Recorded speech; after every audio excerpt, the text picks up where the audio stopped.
Welcome, everybody. It's Tuesday, May. And it's early. 31st. Jessica, you have not been introduced yet. Podcast bylaws. You do not talk yet. Start over. All right. Mom, Dad, over. stop fighting. Welcome, everybody, to the Giant Bombcast, episode 740. I'm your host today, Jan Ochoa. Codename, let's go with Zaddy. Yes, that's what we're going with. Introducing Captain Pissy Socks, Jeff Bakalar. Hello, Captain Pissy Socks, reporting for duty. Yeah, that's where you wear the Pissy Socks. It's there. What's up? Corporal, I don't know anything about rankings in the military. I'm sorry.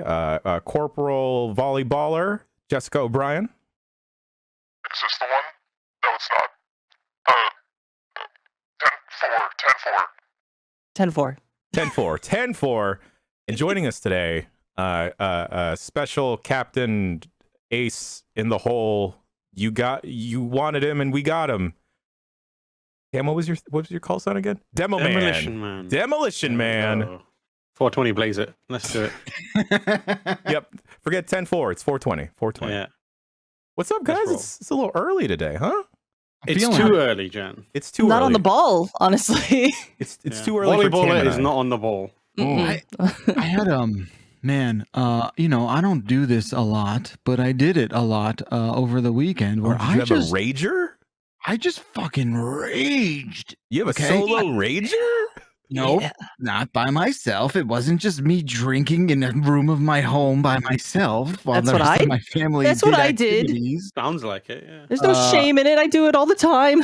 Well, I'm normal. You remember last week I was teasing that my buddy from San Diego was coming into town. I had not seen him in about 7 years. Michael Heim, the only person from San Diego that I know. Exactly. And we had a bunch of people over to celebrate his East Coast return. And things got crazy. We've all got kids, but we still kind of partied till midnight. And they all fell asleep on the couch watching Sonic 2. Oh. And it was fine. You have a huge couch. It was cool. So I'm very unclear about the nature of this rager because you say the way you present yourself and you're like, dude, I was raging, and then you've described yourself falling asleep at 12 o'clock watching Sonic 2. Because it did not specify the kids fell asleep at 12 watching Sonic 2. Okay, the adults stayed outside. All right. Until what time? Till it was like 12:30. Oh, so you're half an hour later than the kids. Gotcha. Yeah, but it's not like we all fell asleep. They just went home. They just picked up their sleeping kids, put them in the car, and drove home responsibly, of course. Okay. And man, you know what? It's a good time. It's a good time hanging out with old friends. A little couple laughs, couple drinks, couple what have yous. You know. What time do you usually go to bed? About 1. So, in fact, what you're saying is this was less of a rager than a normal day for you. Well, Tam, I'm going to back you up there a little bit. If we could take a few steps back and really unpack the kind of party this was. I'm just trying to get to the bottom of this. Also, rager and safe to drive normally don't go together. Yes, everyone had a designated driver. We weren't fuckery like that. Also, if you start drinking at 2 o'clock in the afternoon, let me tell you, rager, you can't go into all hours of the night unless you're like 22 years old or something like that. I can do it. Doesn't mean you should, Jess. Doesn't mean you should. Yeah, it's not gonna happen. Maybe it sounds like your call sign to Rager. That sounds better. Yeah, Rager. Ooh, that's good. Also, Rager. Because I'm angry. I want to be Rager. Oh, okay. All right. But it was great. It was a great time. I hope everyone had a great holiday and was able to chill. You know. So just to clarify, Jess is now Rager. Is that correct? Jess is Rager or Jeff is Rager? Jess. Jess, are you okay with being Rager instead of Volleyballer? Yes, I like it better. Okay. Sick. All right. In the new Top Gun movie, I hope this isn't spoilers, but they play football twice, like against each other and defending against each other. Great. It's a good time. It's how football should be played. Yeah, it's like when you accidentally open up two YouTube videos at the same time and you're trying to figure out where the audio is coming from, but you're already confused. That's how everyone on that beach felt. They were like, which ball is it? What's going on? I think we're winning. I think we're doing a good job. Something I was really confused about was the concert that I went to last Friday. As everyone knows, I have finally found tickets to Olivia Rodrigo.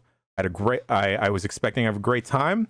And let me tell you, it was very apparent that it was a lot of people's first concert because people did not know how to act. Oh no! What were they doing? There's an act. Oh my lordy! So I don't go to a lot of concerts. So like, what is there an etiquette besides like don't punch each other? Don't be a douchebag, Jess. That is the general that's social contract we all sign here. That's for non-concerts too. So what's the delineation? Yeah, I just can't figure out how, like, if you were like, oh, I went to a Slipknot concert or like I went to an NWA concert and everyone was being douchebag, I would be like, I can picture what that might be. How do you be a douchebag at a concert about the lady who sings about having a driver's license and being broken up with, and then you know that are people like just being like too happy or what's no, because people are being like too rude to each other. You would think that someone is crooning and singing like a bunch of sad songs, everyone would be like really banding together. No, it was quite the opposite. No, my partner and I, we got there maybe show started at 8.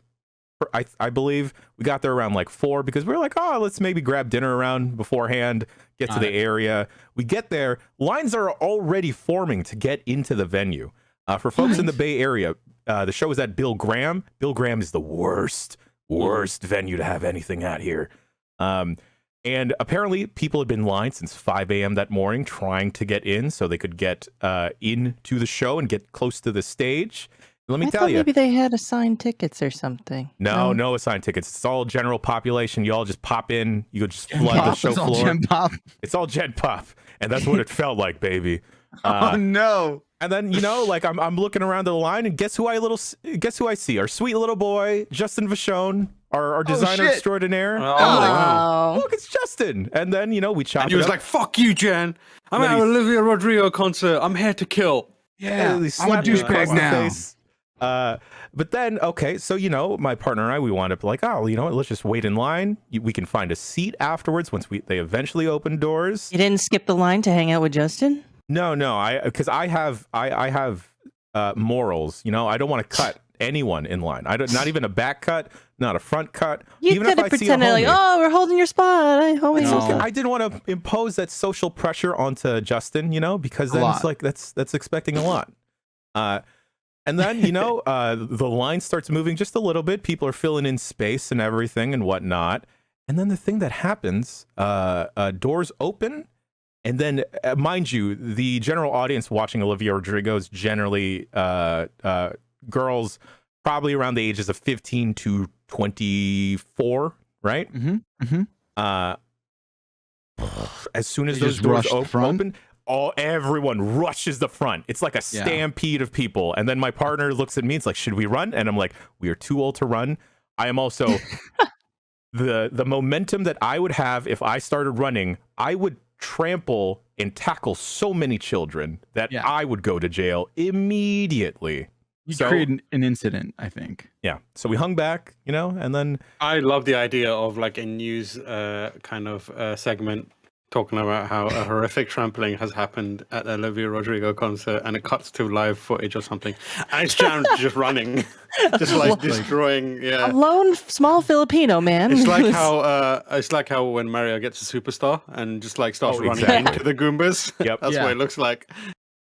And then it was just bedlam inside, trying to even like find a seat or trying to find a spot to stand. Bedlam. These people, it's the worst. It was the worst. No, so it was a bad experience. She was actually good as a performer, but the other thing that made it very apparent that it was people's first concert is that people would not stop singing. People would not stop singing, and then you could only hear the audience more than you could actually hear the actual artist that everyone paid to go to. And I fully acknowledge, like, you know, you want to vibe out to the show, but at the same time, this is Homegirl's first tour. Let her fucking sing. I didn't come here to hear y'all sing. It's your first tour? Yeah. I went to and this is only tangentially related, forgive me. I went to see Annie Get Your Gun with my like Girl Scout troop or something. I'm like 12, and there was some other Girl Scout troop, and the Girl Scout troop leader was singing along to the live musical, and it's like, that's weird. Like, To a this is musical not. that's odd. That's like even stranger than singing at a concert. Mouthing she it was better. straight up singing the tunes, and it's just like, what the fuck, lady? And I went to a concert a few weeks ago. It was for Dave. Are you familiar with Dave? Little Matthews? Dave. No, not Little Dicky. The actual UK grime and rapper, I guess. Dave. No. He's just And it named. was- He's just Yeah. named Dave. He's just named Dave. He's just named Dave. that's Santan so- Dave. So British. He's incredible. He's like unbelievably good. He's like one of the talents of our generation, like exceptional. And it was so weird because hearing music, and Dave is very London like focused. Like he is a British artist, so being in an American venue and being surrounded by a lot of Americans and hearing them rap the most British rap and like vibing out to this artist was very strange to me. I felt like both, like I was feeling I was missing home, but also feeling like I was getting a piece of home at the same time. Oh, It was pretty incredible, and he does this thing where he'll like bring up so there's this viral video of him doing, I think it's like it's not Coachella, it's like some festival, and he's got a song called Thiago Silva, which is the name of a soccer player, and it's him and AJ Tracy, and AJ Tracy is usually not there with him, so he brings up a random person to do AJ Tracy's bits. And in this video, it was this random kid who was like up on someone's shoulders. And like the moment Dave started to suggest doing it, you could see this kid rapping in the distance on someone's shoulders. And they're like, he's looking around for someone to bring up. And the kid like turns around and he's wearing a t-shirt that says Thiago Silva on it. So he brings this kid up and this kid goes in and it's amazing. And like the kid gets like famous for a bit. So now he's introducing this kind of moment into a lot of his sets, and we were there, and the moment he like started, he says, I've got this song called Thiago Silva. Like in the crowd, a line parts and there's this one dude just standing there, and Dave's like, well, it seems like you guys already picked out who you want. Are you famous or something? Like, what's going on? And he's like, all right, come up then. And the kid comes up, it's different dude, and like he's probably a teenager, young adult. And the moment it starts, like he goes in and like he raps this thing, and at the end, like it's amazing. Everyone's like freaking out. It's great. At the end, he's like, talk to him and tells the kid to like, tell people who he is and that kind of stuff. And he's like, Dave came here 5 years ago and performed in the same venue, and at that same time, he brought up someone to do Thiago Silva. And that someone was me. This is the second year running. And he's like, I've done this 2 years in running, and all I want is for my man to just follow me on Instagram. Should tour with the kid. It was amazing. And like he like followed him on Instagram on stage, and then that dude was outside afterwards, and everyone was kind of like giving him fist bumps and dapping him up, and it was amazing. But yeah, Dave's amazing. You should all listen to him. Shouts out to Dave. I don't think I've ever met a Dave I didn't like. Hey, they're very likable. Dave might be one of those 10 out of 10 names, like Matt. I've met nothing but good Matts. Yeah, I know a few Matts that are questionable. Yeah, I don't know if the Matt track record is what the Dave track record is, but your heart's in the right place, Jan. Okay, Appreciate that. I'm gonna try. I'm just gonna Google worst people named Dave. Bad Matts.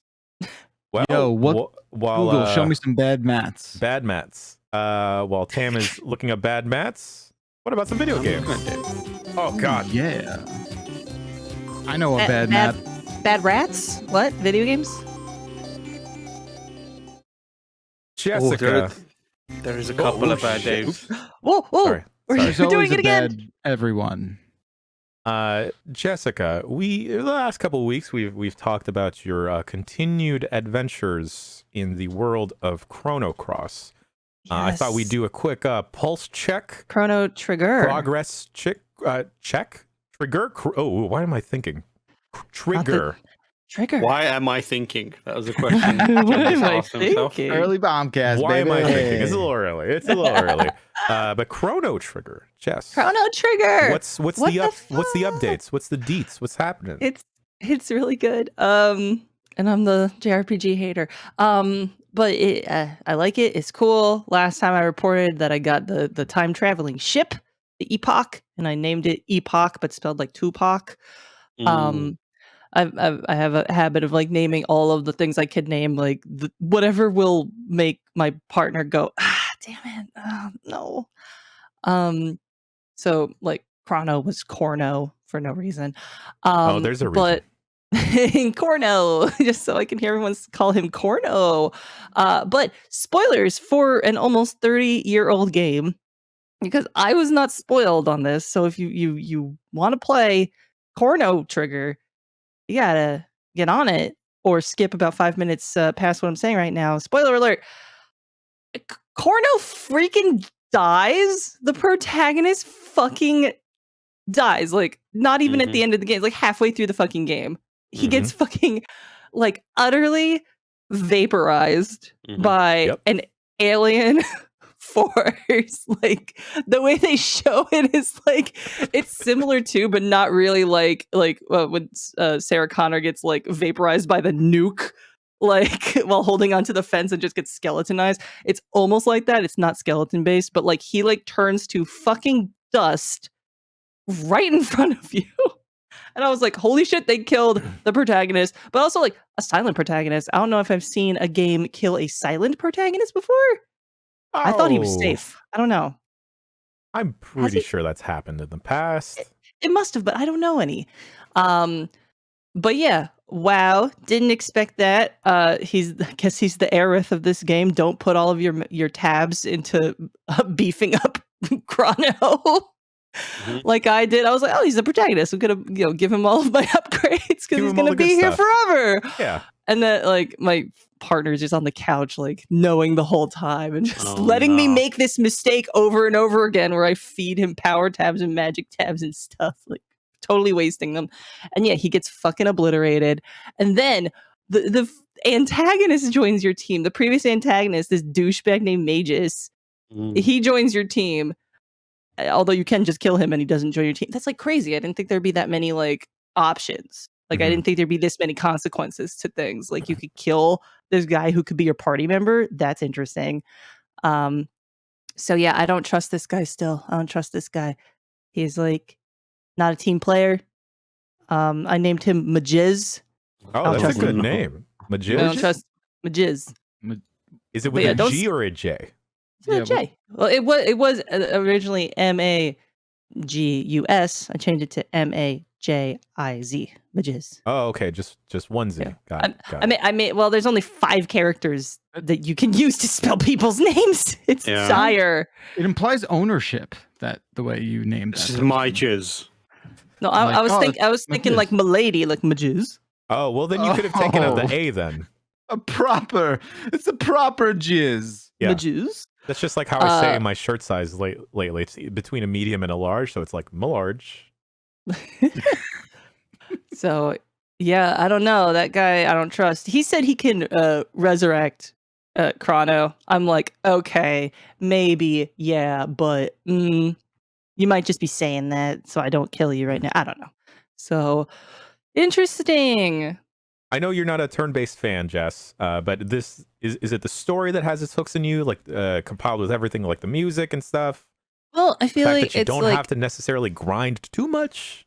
It's a lot of those things, but I also like that this is kind of like more of a puzzle style element to combat. Like you've got a lot of enemies where it's just like, oh, they're colored a certain way, so they're either weak to or strong against that element.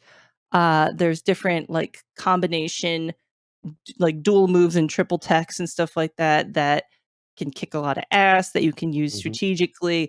And also it matters where the enemies are on the screen because there's certain attacks that like are area of effect stuff. So you have to like wait until all the enemies are kind of grouped together and then you can release an attack that hits like 3 of them instead of 1 or something like that. So I do like that there's a bit of like a figure things out element instead of just like, well, here's 3 guys in a line, hit them until they die.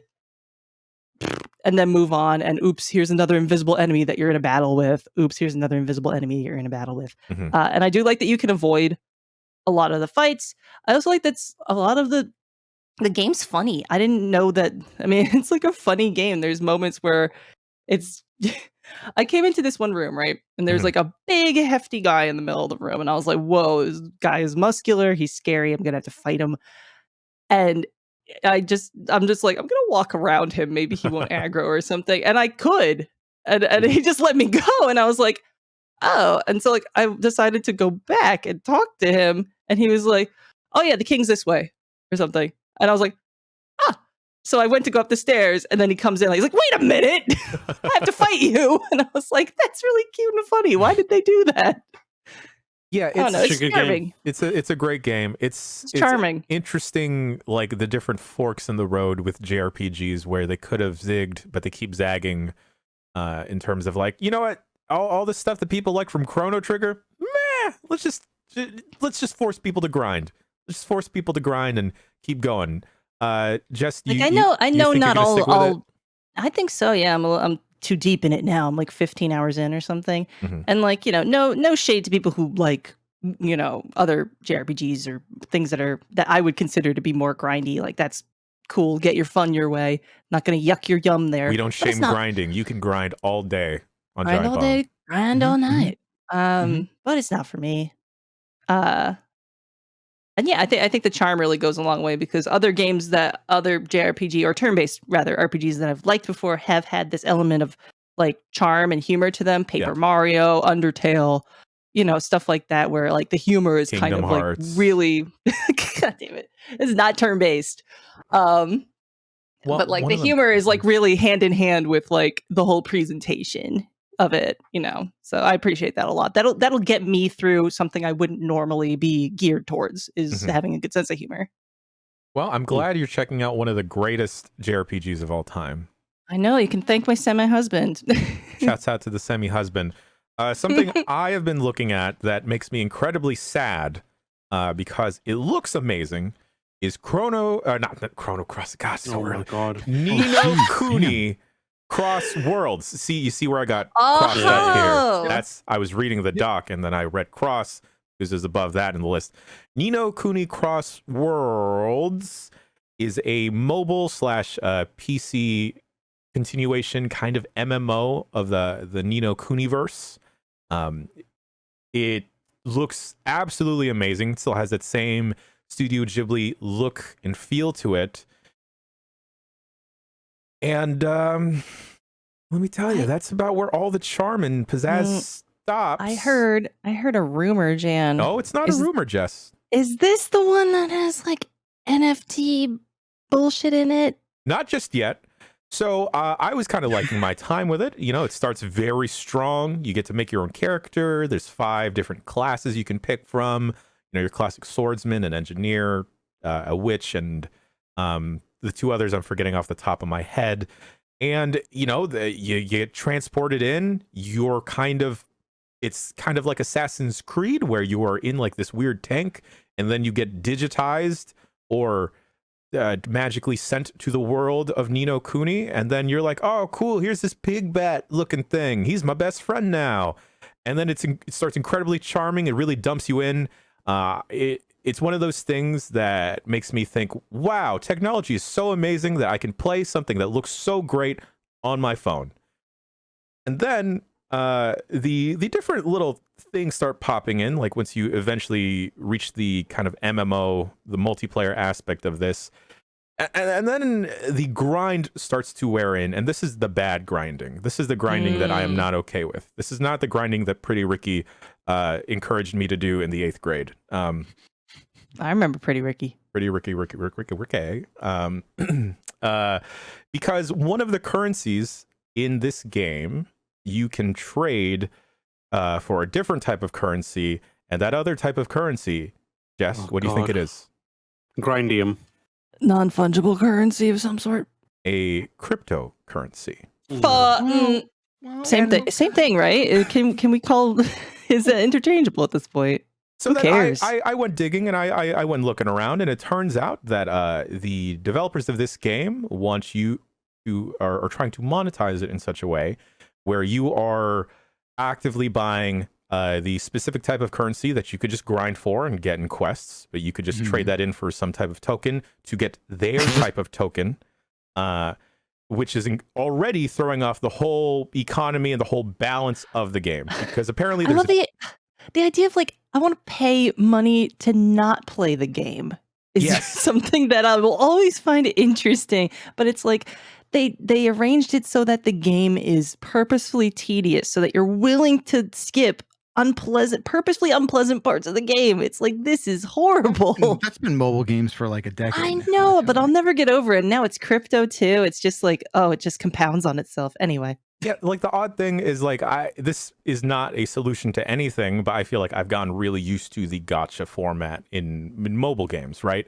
It's literally everywhere in every type of mobile game. Yeah.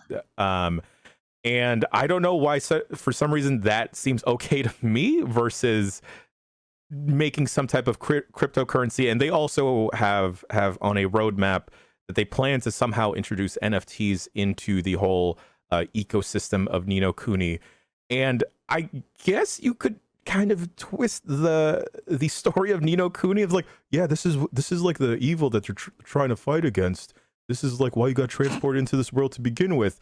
But then it doesn't. It all falls apart in actual application of the game. And then like, you know, I tried to just like look past it, and I was thinking like, you know what, maybe I don't have to engage with any of that type of stuff or whatever. And then I continue to play the game, and then the game is one of those mobile joints that kind of plays itself in a bit.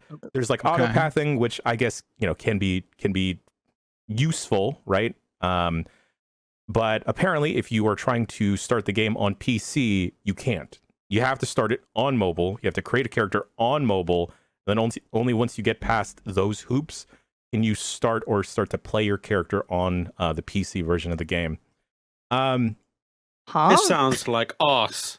It is because like, dude, the game looks so good. Like the presentation nails it. I love seeing the Studio Ghibli art style in motion and being able to play it, and it's incredibly frustrating to see all this NFT and cryptocurrency garbage splattered all around it.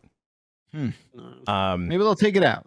I don't think so, because they're proudly putting it on their website of like, hey, you can trade your coins for these coins. It's all crypto. It's cool. It's cool. Yeah. Ni No Kuni fell off so fast. It's unbelievable. I know. The first one is amazing. Like, Second the first one was amazing because of Mr. Drippy, mostly, because he's tidy. And then the second one came out, and it was like, bro, this shit fucking massive L for Bandai Namco and Studio Ghibli. Well, Studio Ghibli pieced out after the first one, didn't they? They were like, all right, bye. And then Namco was like, don't tell anyone, they're not here anymore. Let's just carry on. But like, I remember starting the second one, I was like, God damn, this is boring. It's like, doesn't have any of the charm of the first one. And then from that point on, I think Namco were like, no one cares about this, so let's just drive this shit into the ground while like 3 or 4 people still care about it. And here they are.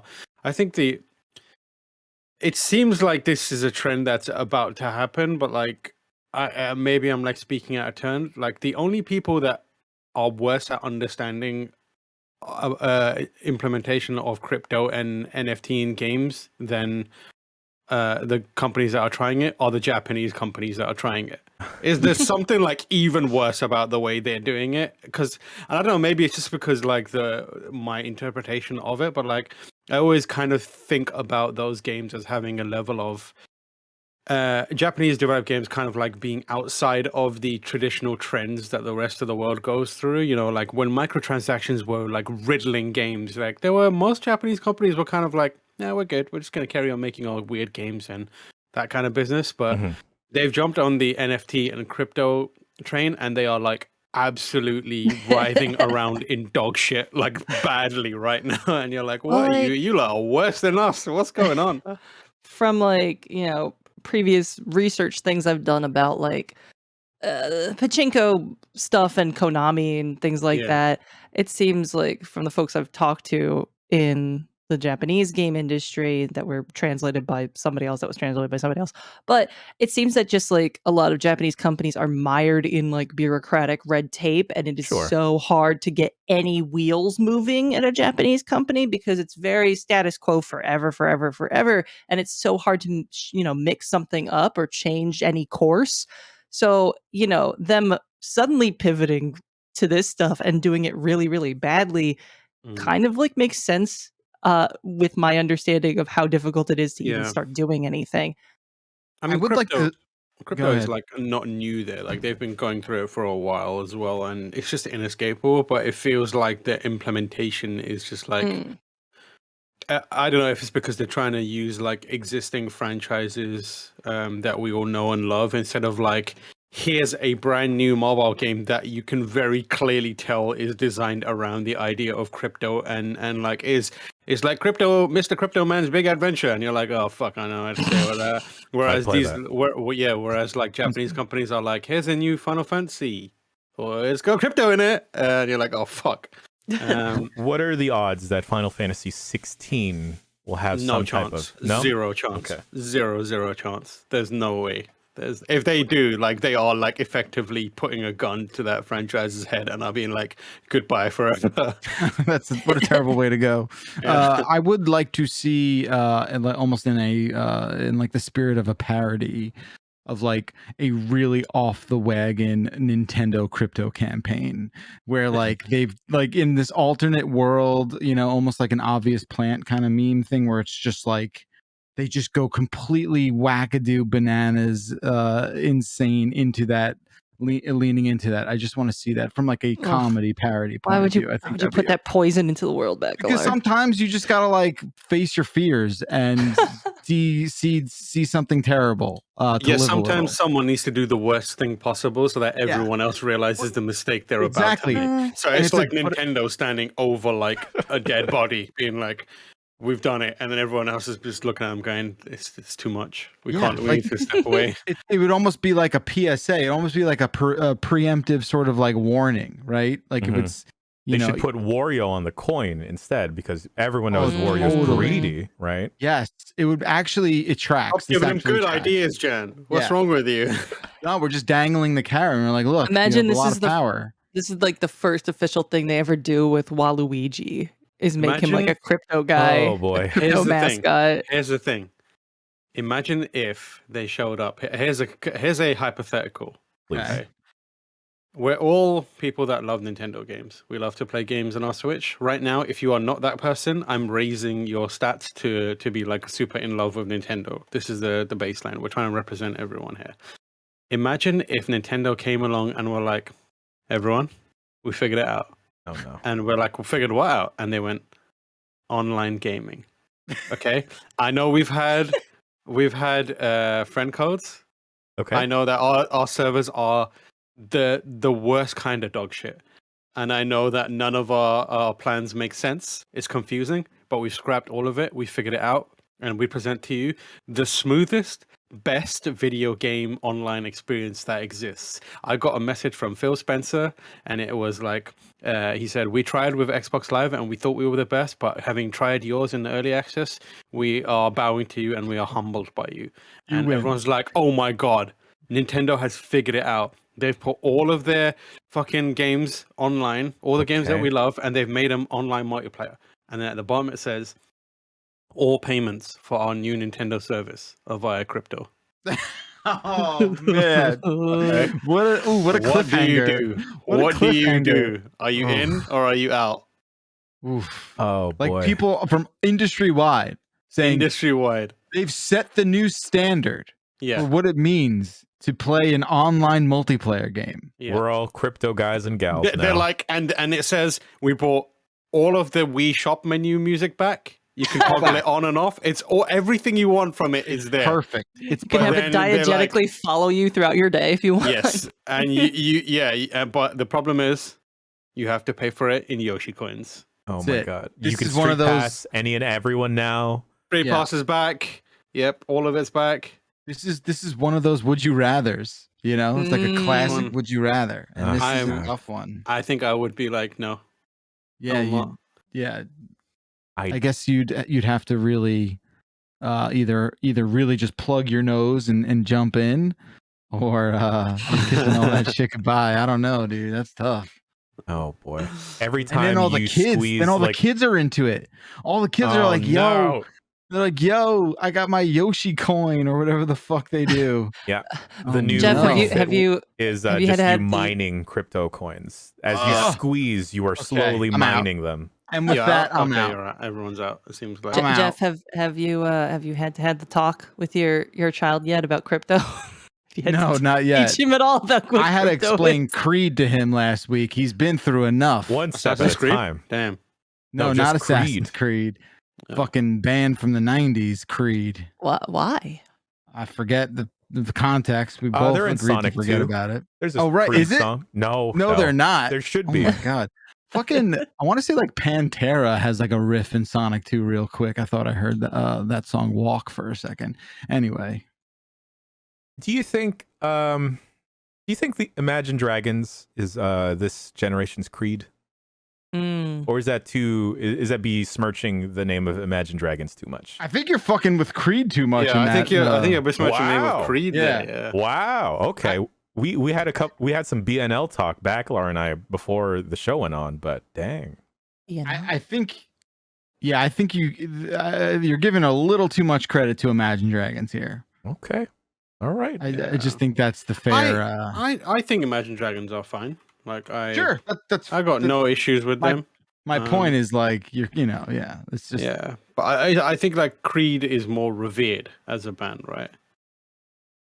I don't know. I don't know. I think it might actually be like two opposing equal forces that are just equally, I have a question to propose to everyone now, and then we'll get back to the video games. And this is just a this or that situation. Is it going to be Creed releasing a new album, but it's paid for in crypto coins? No. Okay. I mean, Creed? Scott Stapp does seem like a dude who'd be getting into crypto. I want to say. Creed. Okay, you get front row tickets for free. Mhm. Yeah. Creed? Everyone's Already- misbehaving or not? I'm already out. I don't like Kiss. concerts. Creed or Kiss? Oh. Who's worse? No. You have to go to a show. Which one would you rather go to?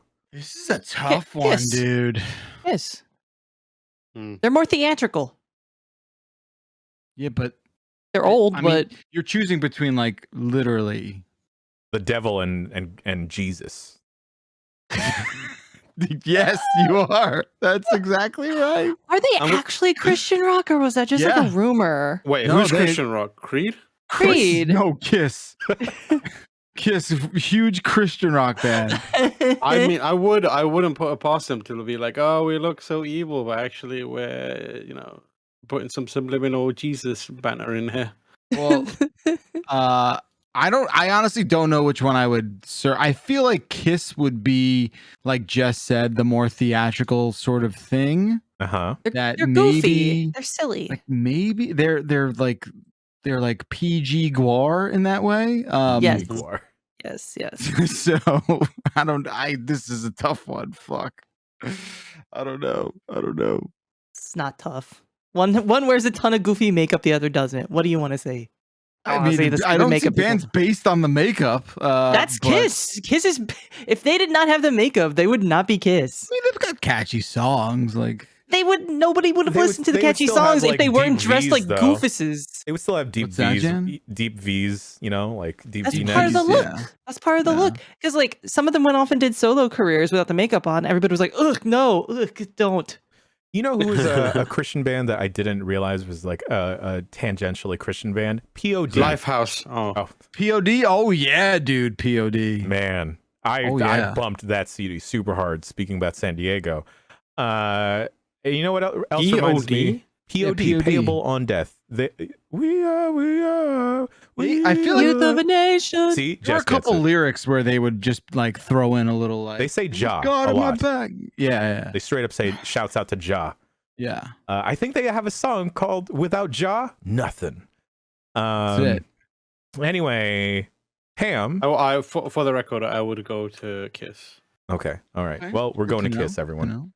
Surprise. Mhm. The other surprise, Ham. What have you been games wise keeping up your time with? Games wise, specifically games wise, or Yeah. games wise. So earlier this year there was a little game released called Elden Ring. Have you heard of it? Oh, a little. Yeah. It has ruined video games for me. Okay. I was gonna say I can't believe you're still playing it because I thought you having to, really slam out like tons and tons and tons of hours all at once, getting sleep deprived. I thought that would ruin Elden Ring for you, and you wouldn't be able to enjoy Elden Ring. But then I was like, you know what, this game is pretty cool. I'm going to carry on playing it for an additional 300 hours. What is the total playtime across all platforms? I think now? I'm at least at like 300 or 400 hours or something like that. But I have heard of this phenomenon where people like yourself are playing Elden Ring. They've played it to completion and then it just like you put it, ruins all video games. I cannot. I'm really struggling to find a game that is like will keep my attention right now. I just can't seem to. Like I played Ghostwire Tokyo. I was like, this is my shit. It's like Japan. It's got like supernatural stuff in there. It's got the voice actor of Kakashi from Naruto in it, and I was like, I'm in. This is gonna be great. One of the most boring games I've played. It's so boring. I couldn't believe how dull that game was. It's so dull. It broke my heart. I wanted to be way into that. I was ready to be into it, and I was like, the gameplay loop. So dull. The gameplay loop is immediately recognizable. Like even before you complete the first time you've done the loop of the gameplay, you're just like, oh, and then I'm gonna go here and do this. Oh, yeah. Okay. So I played a bit. I played like 4 or 5 hours of it, and I just could not. I could not build the momentum to get into it. I was like so like ambivalent about everything that was happening, which is a shame because it's Tango, and and so I pivoted to Stranger of Paradise, Final Fantasy. Yes, and let me tell you. That game is not good. Not good. That game is no bueno. I'm on the opposite side of this fence, Cam, but I want to hear it. So I started playing it, and I was like, I'm ready for this. It's cheesy, schlocky, like stupidly written. It's gonna be fun. And then I started playing it, and the gameplay was just like so bad. Like I just cannot. It's got way too many systems. Yep. None of them make any sense. Nope. None of them are explained well. None of them are like a lot of this stuff is like what people could like level at from Software's games, where it's like it's got so many systems and it doesn't tell you anything about them. But if you like really think about it, it doesn't have that many systems, and it doesn't really. It kind of leaves you to unpack them and figure them out slowly. Mm-hmm. Whereas Stranger of Paradise is like, sit down. Let me tell you about these systems, and then it talks at you non-stop. And like after the first word, it's like your head's been dunked underwater, and all you're hearing is, and you're like, "What are you fucking talking about? What does any of this mean?" And then like functionally, it all works. Like I get it, it works. And like the combat is from Team Ninja, and Team Ninja are kind of masters of that kind of combat. Neo, Ninja Gaiden, that kind of stuff. But the problem that they have, and the problem that a lot of Souls clones have, is they don't understand how you speak to your player, like the language. Would you say, Tam, that this has no soul? It's got no soul.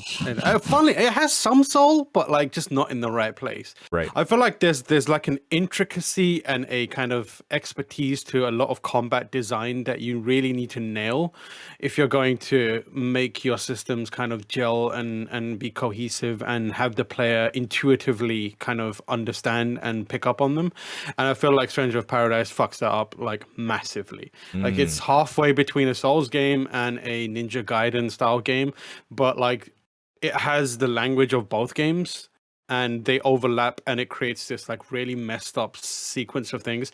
I think it's quite ugly as well in a lot of times. Like I'm not trying to be pedantic, or like I'm not trying to be negative about it. I know there's a lot of people that really love it, and more power to them. I hope that you had a great time with it. I wish I was that person. But like I played through a decent chunk of the start of it. Like not a decent chunk, but I beat the first boss. Okay. And the first boss wasn't as much of a challenge as annoying. It was like easy to beat. Like I got to the stage where I was like running up to its face. It's that big knight dude. And like I realized, I don't really need to engage with any of these systems. I can just like use this weird counter move right up in his face. And I was just basically standing there and just wailing on him until like the first phase was over. In the second phase, he's like, yeah, I'm just going to do moves that kill you instantly now. So I was like, okay, cool. So now I have to do this thing. So I did that. And then the next thing that I went to like some cave, and there was a lot of, and they teach you about like enemies with unblockables, like and the way they do that is they have like a red flare kind of animation style, right? Yep. Like it's got in the same way that Sekiro has a red symbol appear when you're on an unblockable. This does like a red lens flare. So I was like, okay, I get it. The problem is I have my character. I don't know if it's the way it's spec'd, but I have a charge attack. And it's like you hold it down and it reaches a certain point where there's an effect on screen, and then you let it go at that point, it does a big attack.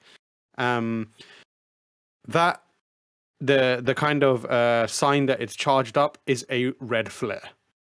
So if you are standing in front of an enemy doing an unblockable while you're charging your own attack, the two overlap and you're like, what is going on? Yeah. I also think like they over like the design of the game, like the way the lighting works, and like it's too busy where it's got like lens flare, it's got like all this and it becomes just like this horrible mishmash of like weird lights, and it's just not easy to read, and it wants you to do like very specific combat stuff, and I'm like, this is not fun for me. Like I'm like, the problem I have is like I play, if I'm playing, I can't play Souls-like games. Like I struggle with them because if they're not as good, then I'm like, I could be. I'm not here for this. Like You're wasting your time. I'm wasting my time. Yeah. I don't want like a fake hit of the thing I love. I want the thing I love. Yeah. And like for me, I was like, I'm not enjoying this. I'm like, I can't turn off the like design analytical part of my brain to just really enjoy the lads being lads and trying to kill chaos. And I found it quite tedious to begin with. It doesn't have the strongest start. Like it's incredibly bland and very boring, and like even like the weirdness is not enough for me. So I was like, I'm just gonna leave this. I don't want to belabor it, and I don't want to get to a point where I hate it and I'm just like on a diatribe about it constantly. So I was like, I guess this is not for me, so I'm moving on. Okay. But I've seen people like Chaim be just like fully in love with it, so clearly there is something there. And it has a really good fedora. It has a really good fedora. Good. He keeps bringing up the hat, and like that's it. But I'll admit though, like the level design is, I don't want to say bad, but it's poor because I was getting lost. And this is a very linear game, but I still managed to get lost. And when you replay these levels, a lot of them is just like, all right, you're going to start from instead of going from point A to B, you're going from B to A. Yeah, it's a lot of that. And like, there's some real goofy shit where it's like, it presents things that are Final Fantasy like pillars, and does it in a way that it's like, oh, you just didn't want to do this, or you just didn't have the money for this, or what's going on? It's like, oh, the part where you go into a town, and the Final Fantasy classic where it's like, oh, I'm gonna run around and speak to everyone in this town, and they all have something to say. It's like, it will take you to a town, and then everyone's name appears in a menu, and you just hit, and like it just gives you their dialogue, and you don't really see them. So like, that's the wild thing. Jess brought up earlier. She just maneuvered past that one dude, skipped that encounter, and then moved on. And then he eventually came back and was like, "Wait a minute, we got to fight." It was the same room, actually. The same room. None of the conversations in my time in Stranger of Paradise, none of them mattered. Like, I don't even think that a lot of them wound up adding to the greater story overall. It was just like a lot of random musings that had no actual weight to them. I've got to get eggs later today. Yeah, and like there's stuff like, oh, it will teleport you to like, oh, the king, we need to go see the king. And then you're like, okay, I'm going to run to the palace, and there's going to be that amazing, the kind sweeping of Final Fantasy shot, where like the camera, as you're running closer to the palace, the camera gets lower and lower. So it's like showing you the majesty of this kingdom. No. And I was like, all right, I'm ready for it. It's like, we need to go. And then it's like, all right, let's go to the palace. Hard cut to the palace. And the king is there wearing every fucking coat he owns, like just sitting there like, and you're like, oh my God, what happened? But yeah, I was just like, this is not working for me at all, which is a shame because and it's the same reason I can't really play Neo. Like I know some people really love Neo, and I'm just like, nah. It's like I'm not here for any pretenders. I can't deal with pretenders. But it is what it is, yeah. And so like I have been trying to find games. I know there's loads that I want to get to and try. I want to try Kirby because it's just nice and fun. So I'm probably going to try that next. But like I'm really struggling to find a game that compels me in the same way that Elden Ring did. I even tried playing Zelda, and I've never finished Breath of the Wild. Like, did you try restarting it? What'd you do? Yeah, I restarted it. I've restarted Zelda so many times, and I'm just like, I'm surprised. I'm surprised that is not. Well, is it because you think because you've played a lot of it already, or I think it is kind of, but also like, there's something about Zelda which is like, it feels more. He's trying to be nice. Don't be afraid. I'm trying to figure out the best way to say it. Like, it feels a little more like familiar, as in like you go to areas and you find things that are like, the shrines are all the same, basically. Like they all look the same, and that really doesn't work for me. And also like I like that they have some of that sense of discovery, but I don't really encounter it that much, if you know what I mean. Like it's not like when Elden Ring where I'm like, what is that immediately, and I go and check it out and it's like something there. Zelda's like I'm running for ages and then my stamina is like minute, and I'm like, oh fuck. Elden Ring has I got to do cooking and then like the fucking weapons break and I'm like, oh, okay, and then I got to climb the wall and I'm like trying to find a slight like fucking ledge that I can put my one foot on so I can recover some stamina and then climb up again. Suck, right? It doesn't suck. No, I think there's a lot to love about it, but it's also like incredibly tedious. And now back then, like I still think that it was a couple years ago. Yeah, a couple years ago, I remember playing it and thinking this is one of the greatest games I've ever played. And like it's amazing. And I think the problem, this is a me problem, not a game problem. The thing that happened was I didn't stick with it then, and like games influenced by it came out. And like those games have done little things a little different and done more with it. So now going back to it, it's like if you're going back to play Zelda now, you either haven't played many of those games or you have nostalgia for that specific game. But like I recognize that it's in terms of design, I think it's one of the most revolutionary games ever. But Elden Ring is more my speed, if you know what I mean. The From Software style is a little more my speed.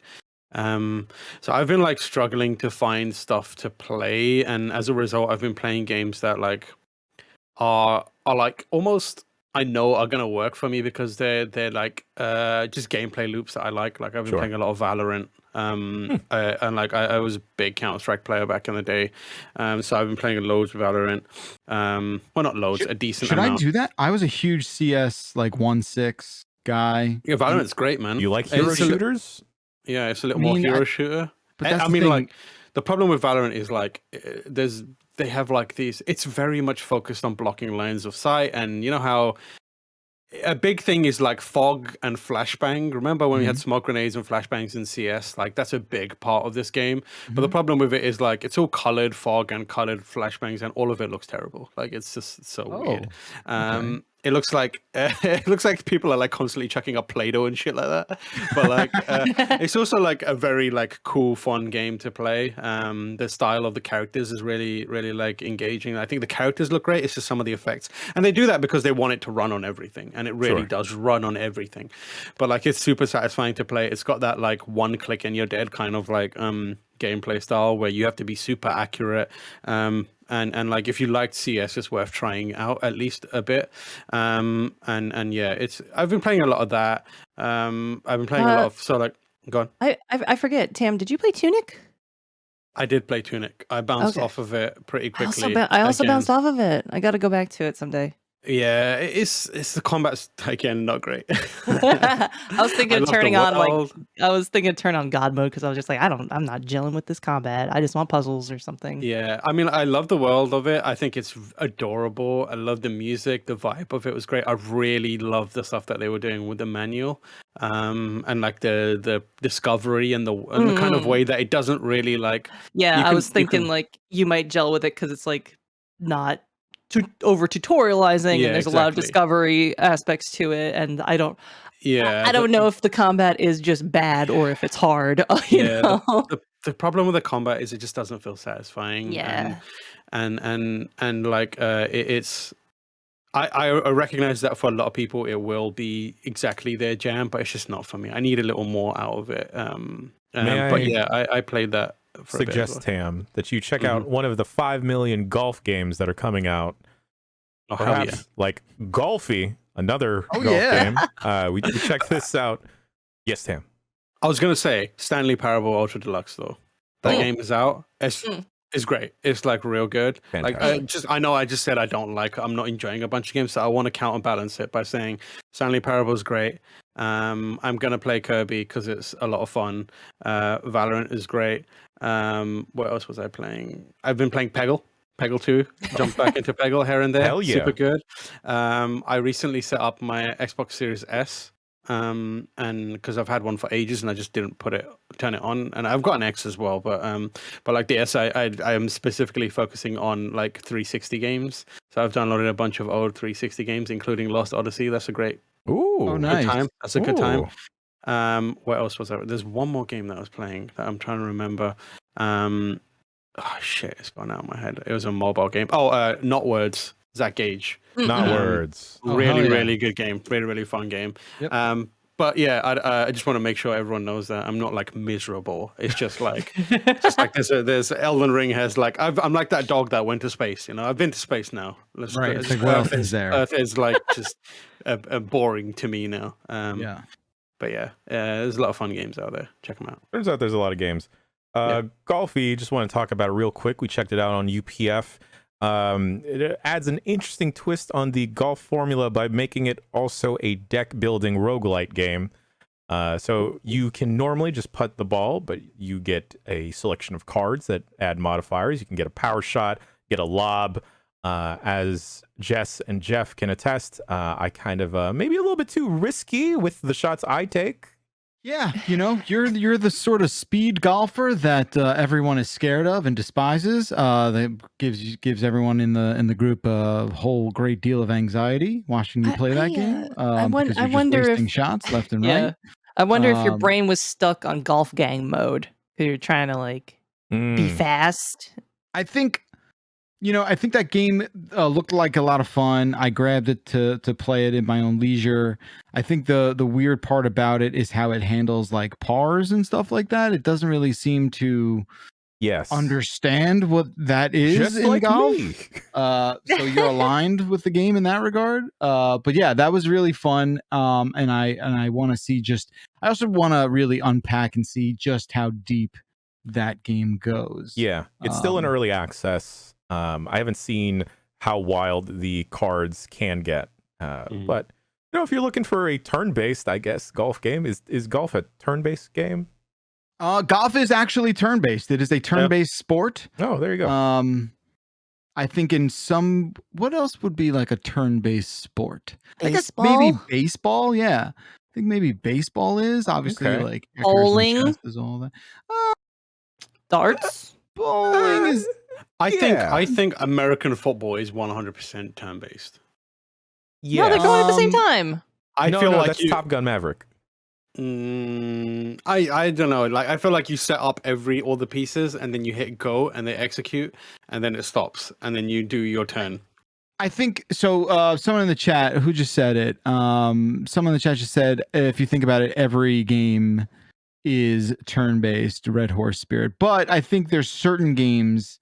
Every sport, there are certain sports that it really works out to more than not, and I think like golf really is that. Although golf is not It is, it is adversarial, right? Like you are playing the other people in your foursome or You're your also group. playing against yourself sometimes. You are. It's a very introspective sport, for sure. And how much you hate yourself really comes out when you play. But yeah, Golfie, it's out in early access right now. There's a couple of kinks. Like sometimes I wish the arrow that is pointing you the trajectory of your ball was a little bit more accurate. Oh, those kind of clear, kinks. right? Yeah. And I thought this was a very kind of different golf game. When you were like, there's a couple of kinks. Is like, what's going on? Is it like a foot only mode? What's going on? Yeah, it's early Mulligan access. There's only. still time. There's still time to add that. But yeah, just check it out if you're inclined. If Golf Gang is not your speed and you want something perhaps a little slower, or you want to play it as fast and wild and as loose as I do, then check it out. It's the season of alternative golf. What can I tell you? Last year was time loops. This year, alternative golf. And Couldn't see it coming. And Ooh, eggs. Year of the having a eggs. big moment. Wait, Year of the golf. Hang on. There it is. All right, I'm gonna play this sound cue and see if this works, and then what about we take a quick break and then we'll talk about some news. Huh? Cool. Let's see if this works.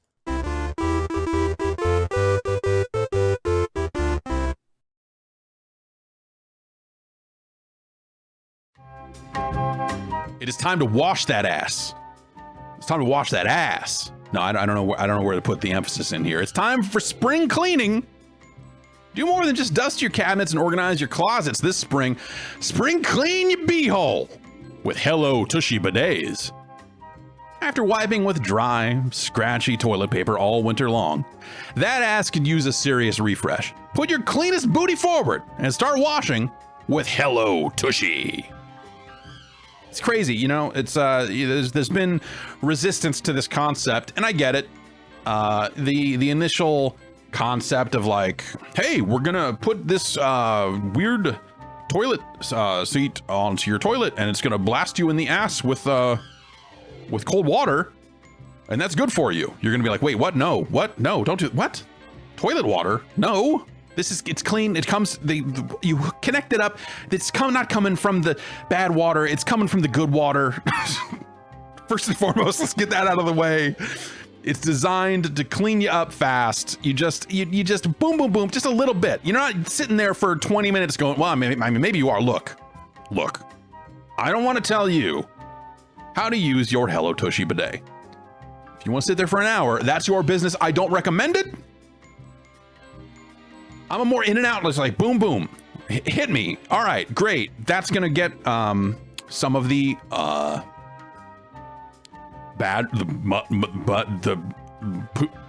it's gonna get some of that off of there, and then you're gonna follow up with a little bit of toilet paper. You kind of pat dry, do a light wipe, all this other stuff. You're not in there like a construction site going like, all right, get in there, smear it all around, get in there and drill. No, the water does most of the work for you. You come in and just do like a spot finish, kind of slap it up and rub it down kind of deal, and then you're done.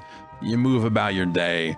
You're using less toilet paper, so there's just less paper waste, and it's not so much a problem these days. But when toilet paper was scarce a little while, not that long ago, I had that moment of like, well, what do we do? What do we do if we don't have this? Because we use this, a lot of it.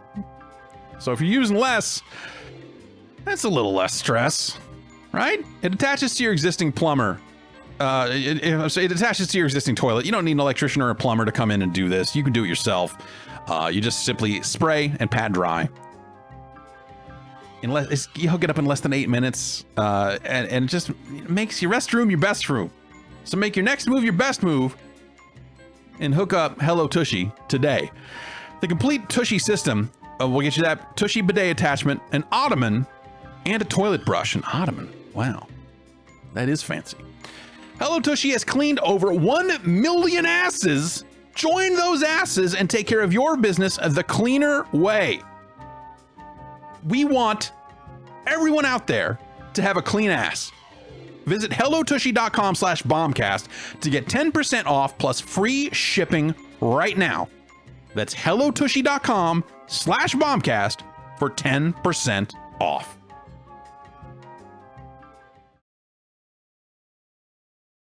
in the year 2022, it'd be great if automation actually worked and stuff. No. I was driving over the weekend, and in SF at least, there are a lot of these, gosh, I forgot what they're called, self-driving cars, like kind of just like running amok in the city, and they lack the ability to have critical thinking decision skills because one was just stuck trying to make a left turn in the middle of like an intersection for like a good 2-3 minutes. We're not there yet. We're just not there yet. It was hilarious. But you know what else is here? What? Yeah, what? I'm sorry. News. Oh, okay. Oh, I've been stuck behind human drivers that can't make a left turn for 2-3 minutes because they are freaking spineless. Were you in Florida? No, I was in Illinois. I was honking at them. Honking at them. Go, fucking go. No one's gonna let you in unless you make the initiative. You dingus, go. Yeah, you gotta take it. Just And like I could see him like through the rear view window, being like, "What? What do you want from me?" It's like, I want you to go. do they have a bumper sticker on, Jess? No, they did not. They did not. I would have loved to have Hobbs judged them. pissing on Calvin is what it was.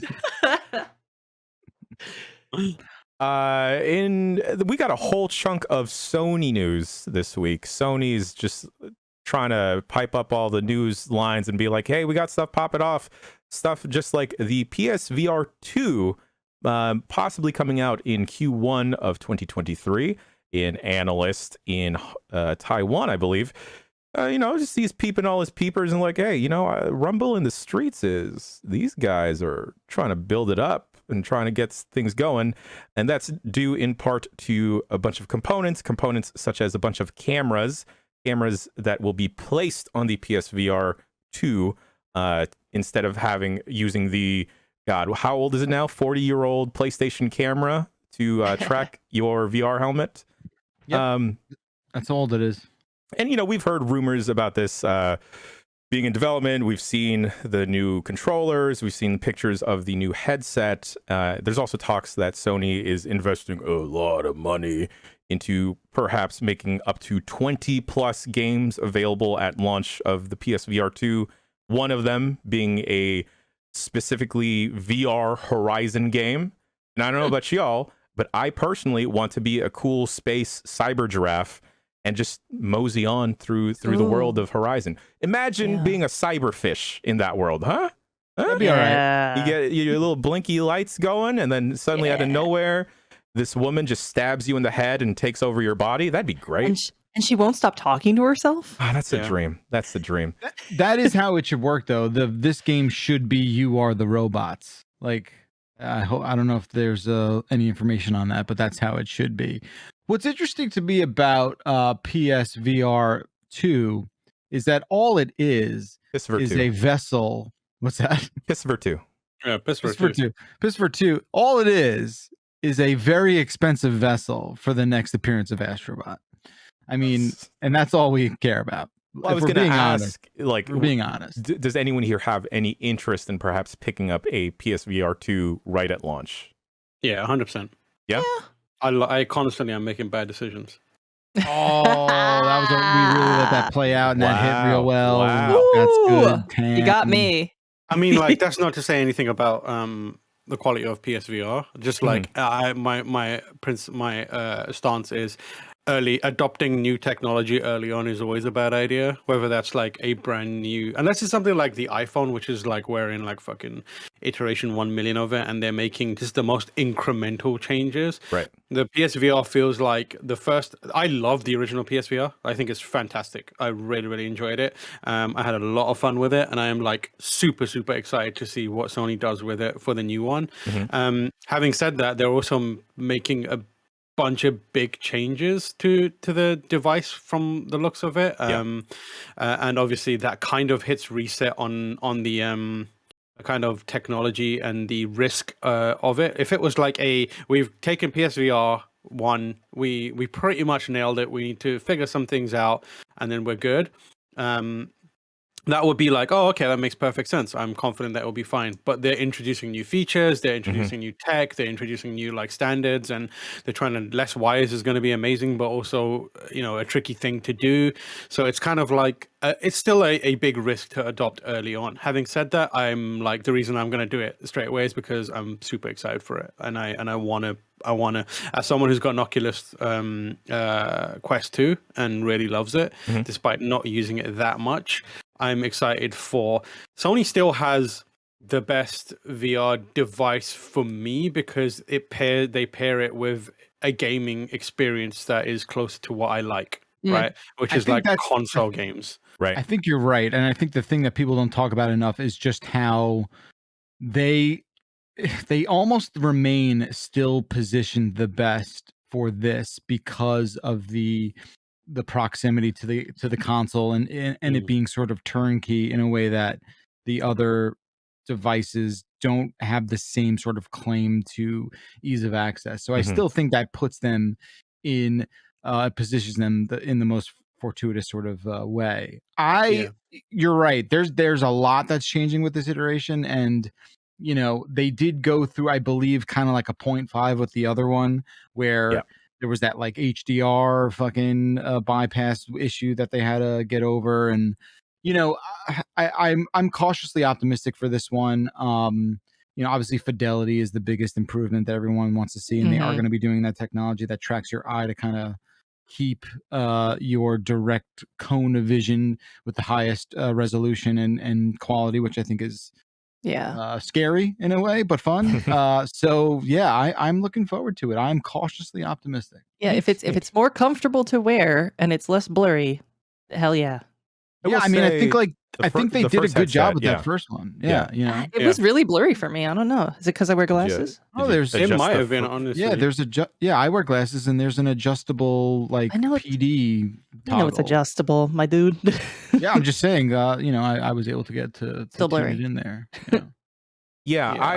I'd be interested to see what else Sony has in their back pocket other than a bunch of light gun adjacent VR games. Because Astrobot, wild, Moss, fantastic game. So, if they have 20 plus titles that perhaps might be first party adjacent, maybe I'll get my first person Sly Cooper game.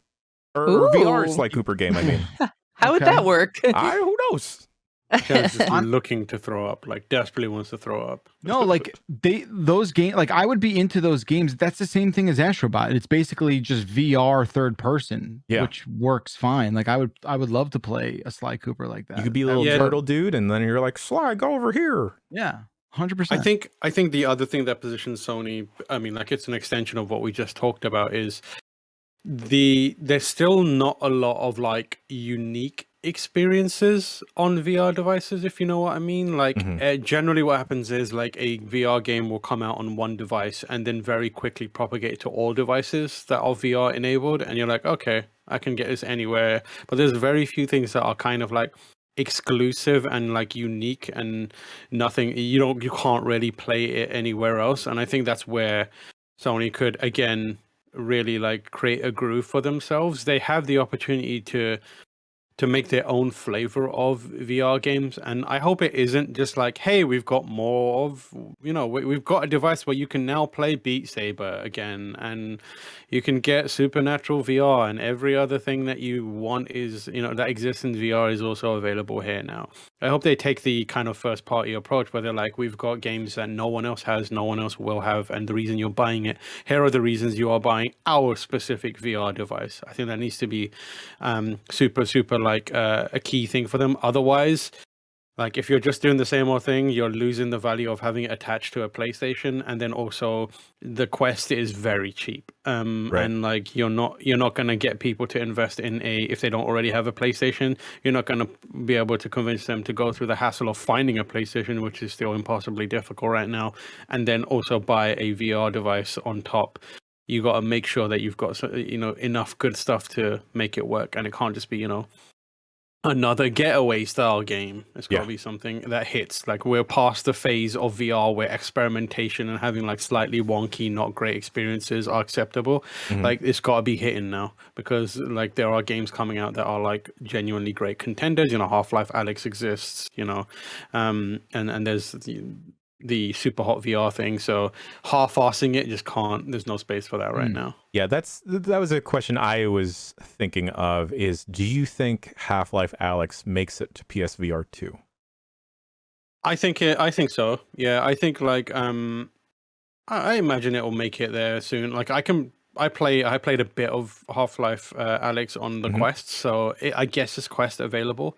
You just have to wire it in. But I personally think it will come to. I mean, Sony and Valve have an interesting relationship and have a kind of like, I don't know what the current state of it is, but like I think they're both also come a long way. There's different leadership on the Sony side. Hopefully the weirdness of the PlayStation 3 era of Valve and Sony's relationship has long gone, and both care about money and business and getting their game in many places possible. So I believe that Valve is going to see that device and go, it's powerful. It works well. As long as it doesn't compromise the Alyx experience, I think Valve will be like, yeah, let's do it. I think they learned a lot from putting out versions of their games that are very good games on consoles or on platforms that don't do them justice, and that's what they generally try and avoid. Like the orange box on consoles to begin with was just a mess in a lot of ways. So I think the lesson they learned from that is like, if it's not gonna show your game in the best light, don't put it there. Sure. Which is smart, which is why we haven't seen shit like all of their games appearing on like Switch or wherever it may be. And that's the reason why they keep a lot of their current games still on PC.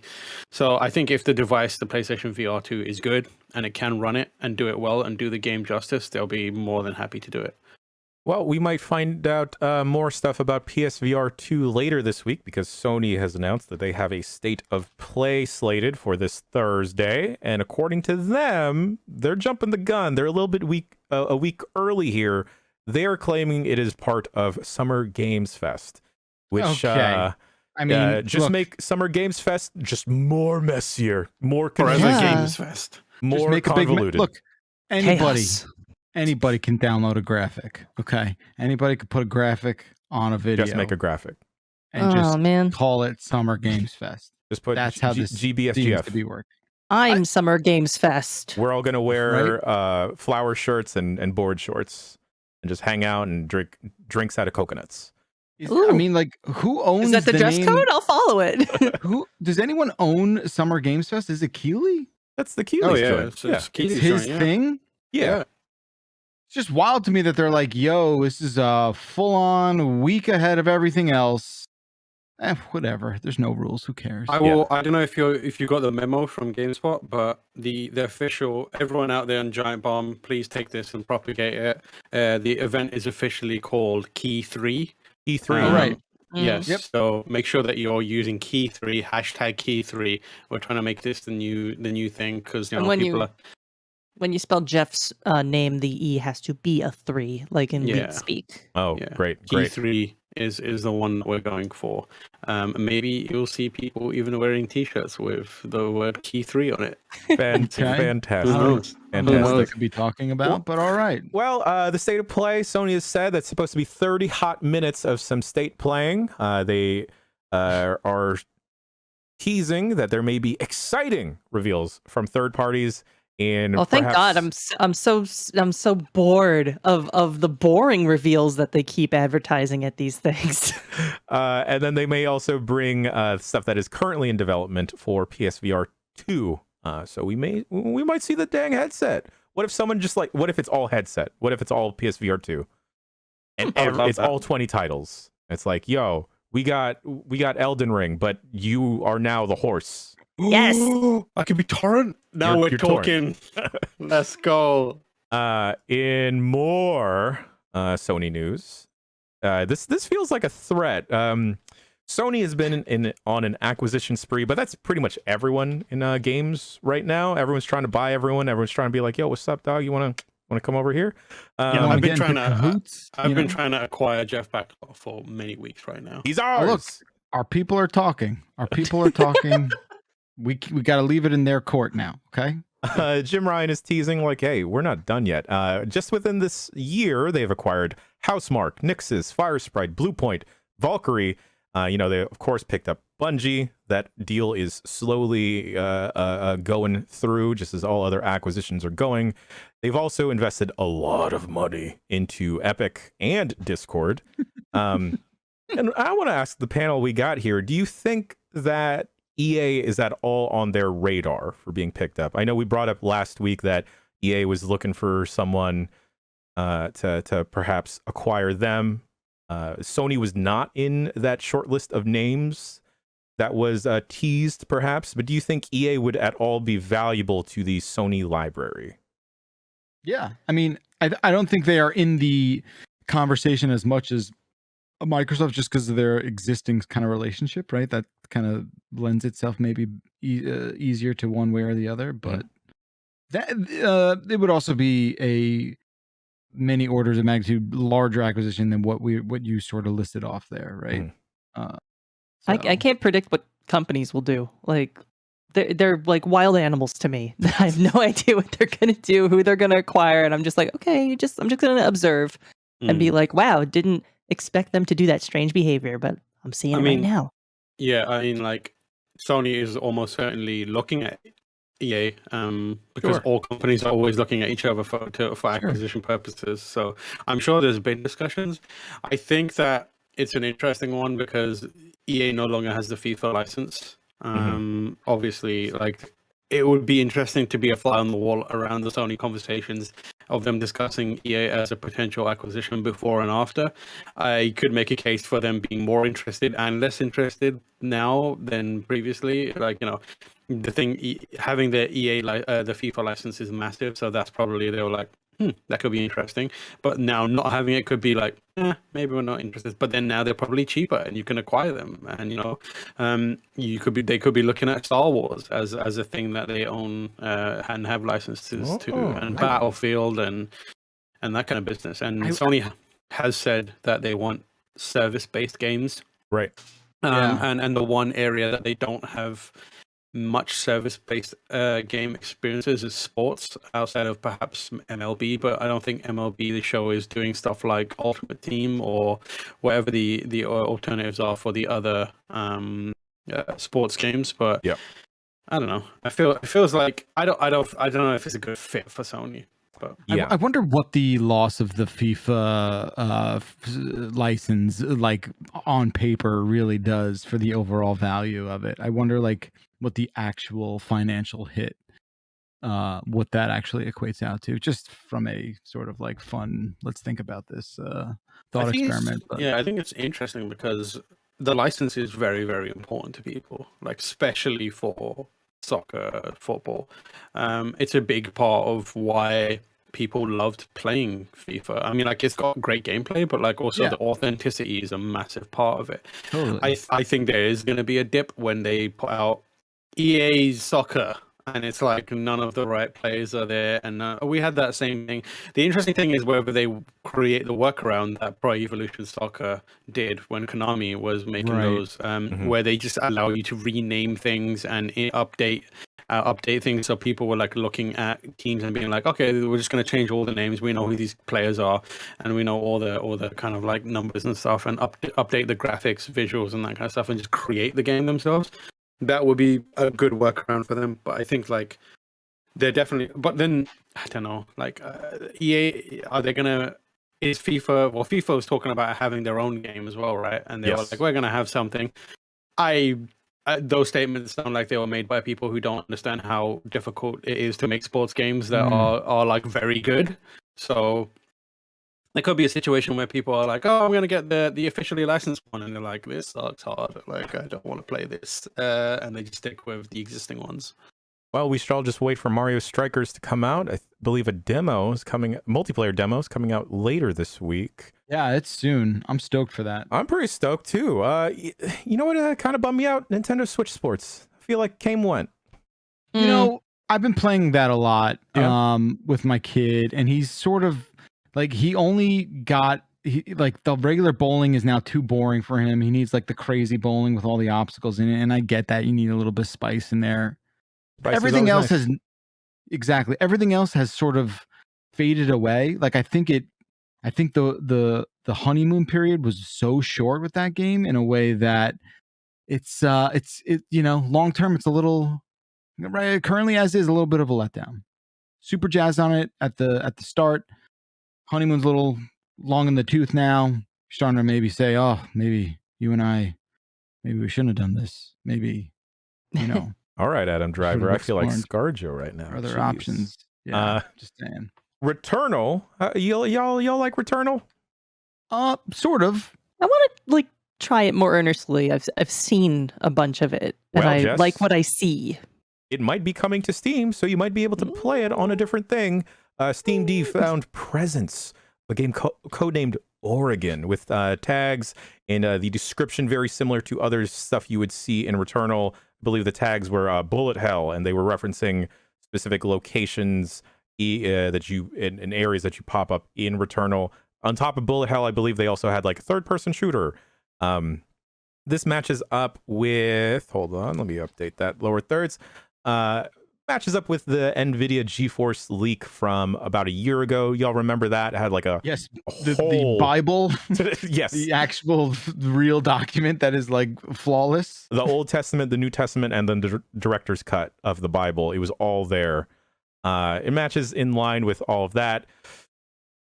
I saw some folks kind of upset about this. I don't quite know why. Maybe people upset? just feeling buyer's remorse over like shelling out. Maybe. Yeah, but that's not a reason. Like console fanboys, perhaps. I don't know. People experiencing buyer's remorse of like buying a PS5 and the whole process of it being so complicated. A lot of people might have bought it like secondhand from other resellers. And who doesn't care about any of that? Who? Sony PlayStation. Yeah, they don't. Because Jim Ryan himself says he wants about half of its annual first-party releases to be releasing onto PC and mobile moving forward. The part of that statement that confuses me is the mobile side. Do you mean like Steam Deck?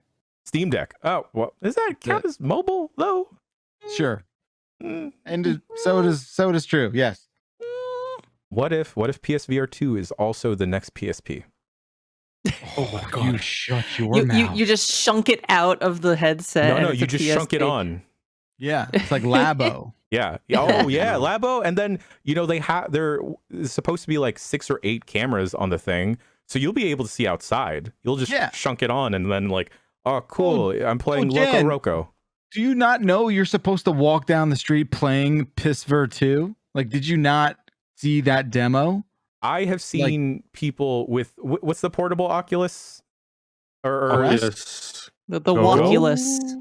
Yeah. Wow. Walkulus. All right, podcast title. Yeah. Nice. I've seen people playing that on the bus here in San Francisco, and that's troubling. Yeah. And it's funny because it's a person just like swiping in their seat and everything, and I'm like, I hope you don't miss your stop. That is wild. That is absurd. That's so funny. I would play pranks on them. That's deranged. You're telling me people with like their wands and shit are just fucking. You need a good. They're gonna get mugged. You need a good 5-foot radius around you. Like, what are we doing? How are you brave enough to take an expensive device and put it on your face in the most snatchable way possible? Oh dude, you're more brave for thinking this is a good idea, let alone like you're gonna get robbed. More also, it's like socially embarrassing. You look at crazy people don't care. Wow. Some people I'm gonna bring this on a plane. Oh, and the thing, here's the other part of the story. They are not sitting in a single seat facing in line with the bus. They are sitting in like the hot dog seats that are facing the aisle. I would throw up. I would throw up. I can't think believe about like the disorientation you must be feeling because you're feeling all the motions of a bus. Motion of the bus. Stupid. This is stupid. Maybe it's more immersive. What if they're playing like a bus driving sim? People are so fucking stupid. I don't have a segue from that, but you know what else? No, it's not stupid. This happens all the time. Sony, it was like, you know what? Let's just make TV shows and movies out of everything. Rumors and speculation have popped out of a God of War series, perhaps popping on Amazon. Not my first choice, to be honest. A Horizon show popping up on Netflix. And a Gran Turismo movie. No specific For Hulu. no specific studio or streamer tied to that one just yet, but a Gran Turismo movie. Where's this come from? Is this like focus testing for Last of Us, and people are like, "Yo, it's great. Sign all the IPs." Well, they've put out that they want to make about 10 or so Sony properties into TV shows and movies, and they've already started the work because you mentioned Last of Us, the Uncharted movie with Tom Holland came out. It was okay. You saw it? I saw it. What happened? By accident or like on purpose? He's a handsome lad. I still think he's too much. He has a little bit too much of a baby face to play Nathan Drake. Sure. I also don't like Mark Wahlberg because he's a piece of crap. He's a piece of shit. But on top of that, they're also trying to make a Ghost of Tsushima movie with, I could see that. I think the director of John Wick is tied to that. We mentioned the Last of Us TV series on HBO. And also, we keep learning new things about this, but the Twisted Metal show. I think recently they've announced that Nev Campbell is also tied to this, which I can get down with that. Who's going to play Sweet Tooth? That's the important casting decision. John Leguizamo. Hey, that's a good suggestion. Pretty good, yeah. Twisted Metal's supposed to be a TV show. Typecast as an evil clown. And I believe the folks that make Bob's Burgers may be tied to it, which is an interesting match. Yeah. The thing that I'm thinking about is like, it is a bit caught before the horse kind of right now. Like we haven't had any of, we've had the Uncharted movie, which is like absolutely just fine but forgettable. But like the TV series stuff is maybe Bakalar's right where they're like looking at early testing for the Last of Us series and they're like, oh, this is hitting. We can definitely do more with this. Some of the picks are Gran Turismo is the one that sticks in my mind. Yeah, Gran Turismo I do not get. I'm thinking there's no story in those games, right? It's just cars going. Yeah, it's more the pitch for that is more the recognition of the IP, right? Like that's what you lean on, right? So I hope it is. I hope how they had the Teenage Mutant Ninja Turtle movies back in the day, which was like Goofy and like that animatronic, and then we had the Michael Bay Teenage Mutant Ninja Turtle movies where you're like, oh, this is too much detail, everything is ugly. I hope the Gran Turismo movie is like the equivalent of the Michael Bay Teenage Mutant Ninja Turtle movies, but to the original Cars movies. So like you're looking at these cars that have mouths and eyes, but like they're way too realistic. Ooh, and they have real shine on their gums. They're like you can see like the pores of these cars, and you're like, they got Sonic teeth. They got Sonic teeth. Yep, they've got normal teeth. And Owen Wilson is like facial mocapping the car. No, it's not even Owen Wilson. They're gonna get someone grittier to do Owen Wilson's lines. Yeah, it's just Idris Elba is like the main character, and like everyone's talking very seriously about Cussy, and everyone's just like, oh no. Ka-chow. You took the words right out of my mouth, Jess. I was ka-chow indeed. I was waiting for that word to get uttered during the Gran Turismo movie. Here we are. I could honestly see it maybe taking like a Ford versus Ferrari route. Like a very serious, like I built this car with my dad, and my dad is gone, but I'm gonna drive in his honor. Okay, type of thing. I could see that's every movie like that. We're gonna do a series of license tests because that's the format of Gran Turismo. Yep, we bought this one car part, and we saved all day to do it, and then we're just gonna drive it, and everyone's gonna drive politely. No tension in this race at all. The final scene of the movie is going to be a race, and the main character's got this like souped up Porsche, but then they look back at the garage and there's the first old VW banged up Beetle, and they're like, Maybe it's time to go back to my roots and like racing with that rickety old. It and just turns get out fucking trounced. It turns out Gran Turismo is also a remake of Herbie Fully Loaded again. Yeah.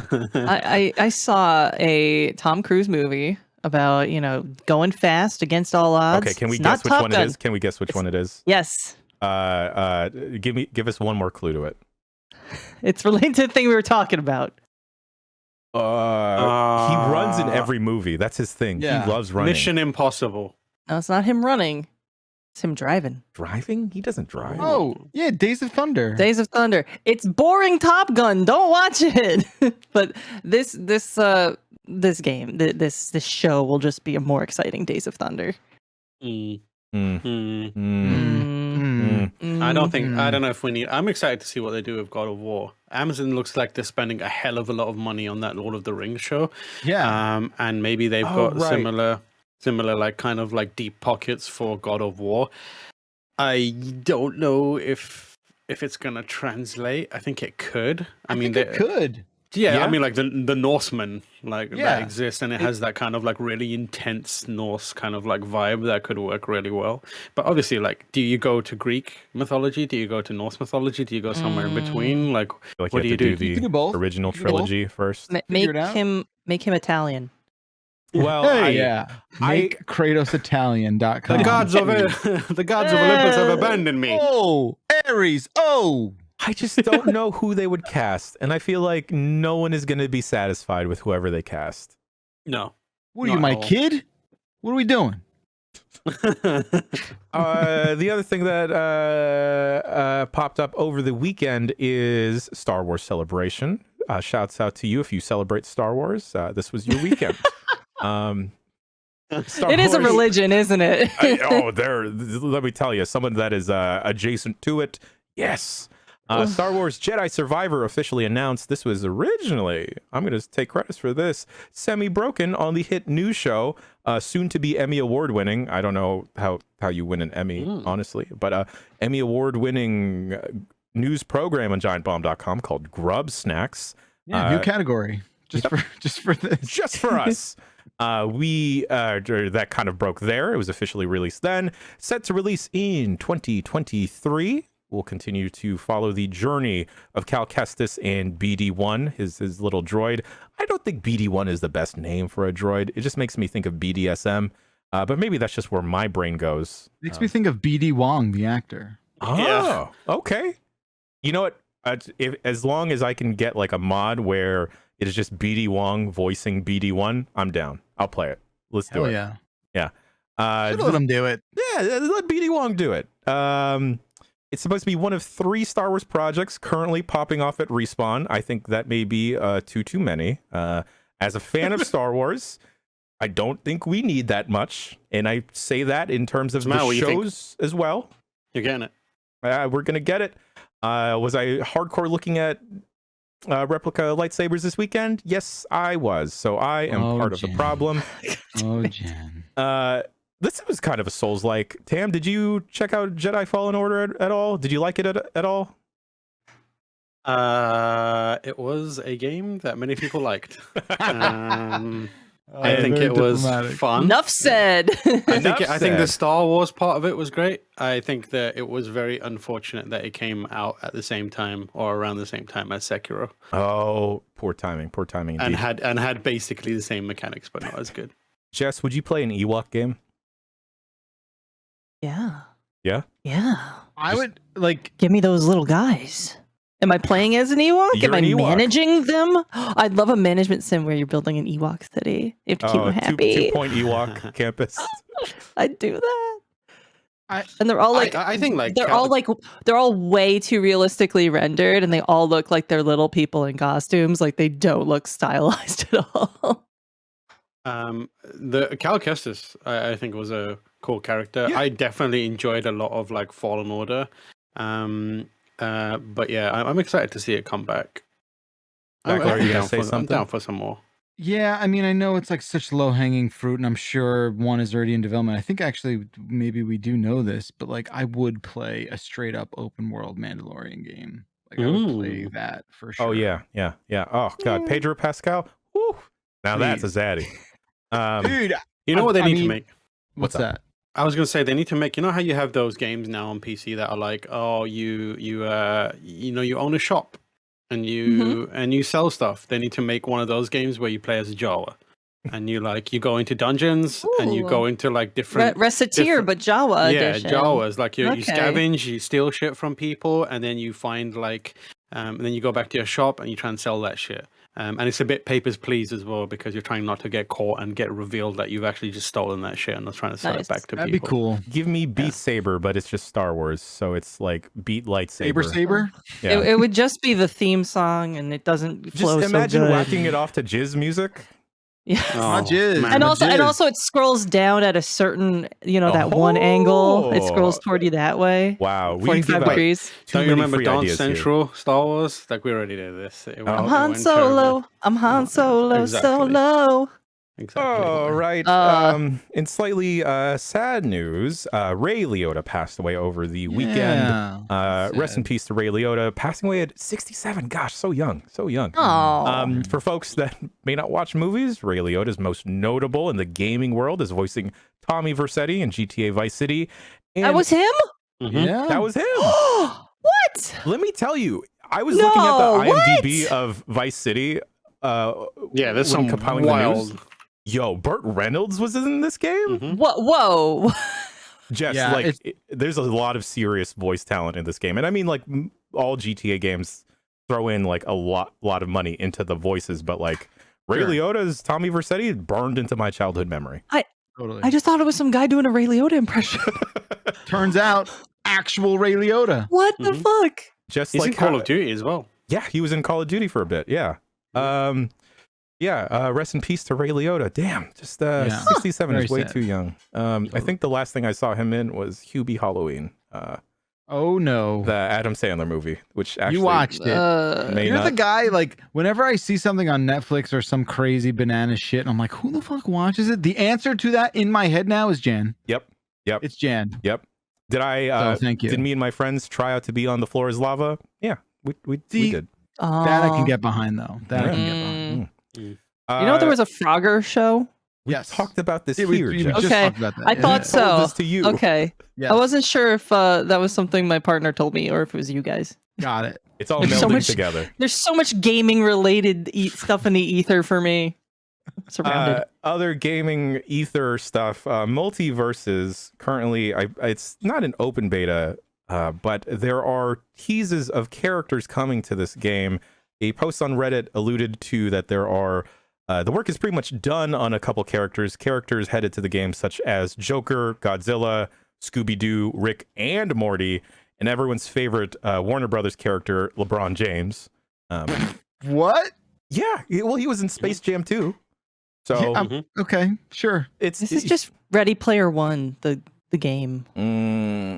It would just you wait, because other folks rumored to perhaps join the roster, just the Animaniacs, Cool. right? Oh, The Warner I have a Brothers soft and spot. sister, right? I have a Mhm, soft mhm. spot.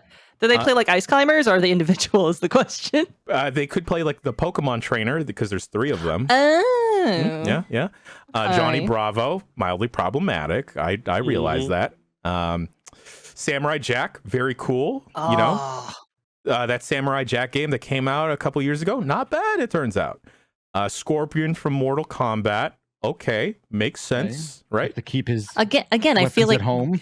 guys that are in fighting games already shouldn't be in these types of Interesting ensemble stance. cast Interesting fightings. Yeah. stance. I feel like Ken and Ryu get them out of Smash. They're not supposed to be there. They got their own fighting game they're in. Okay. I feel like Well, but Smash if is they're in a- interesting because there are all these characters that are not in fighting games.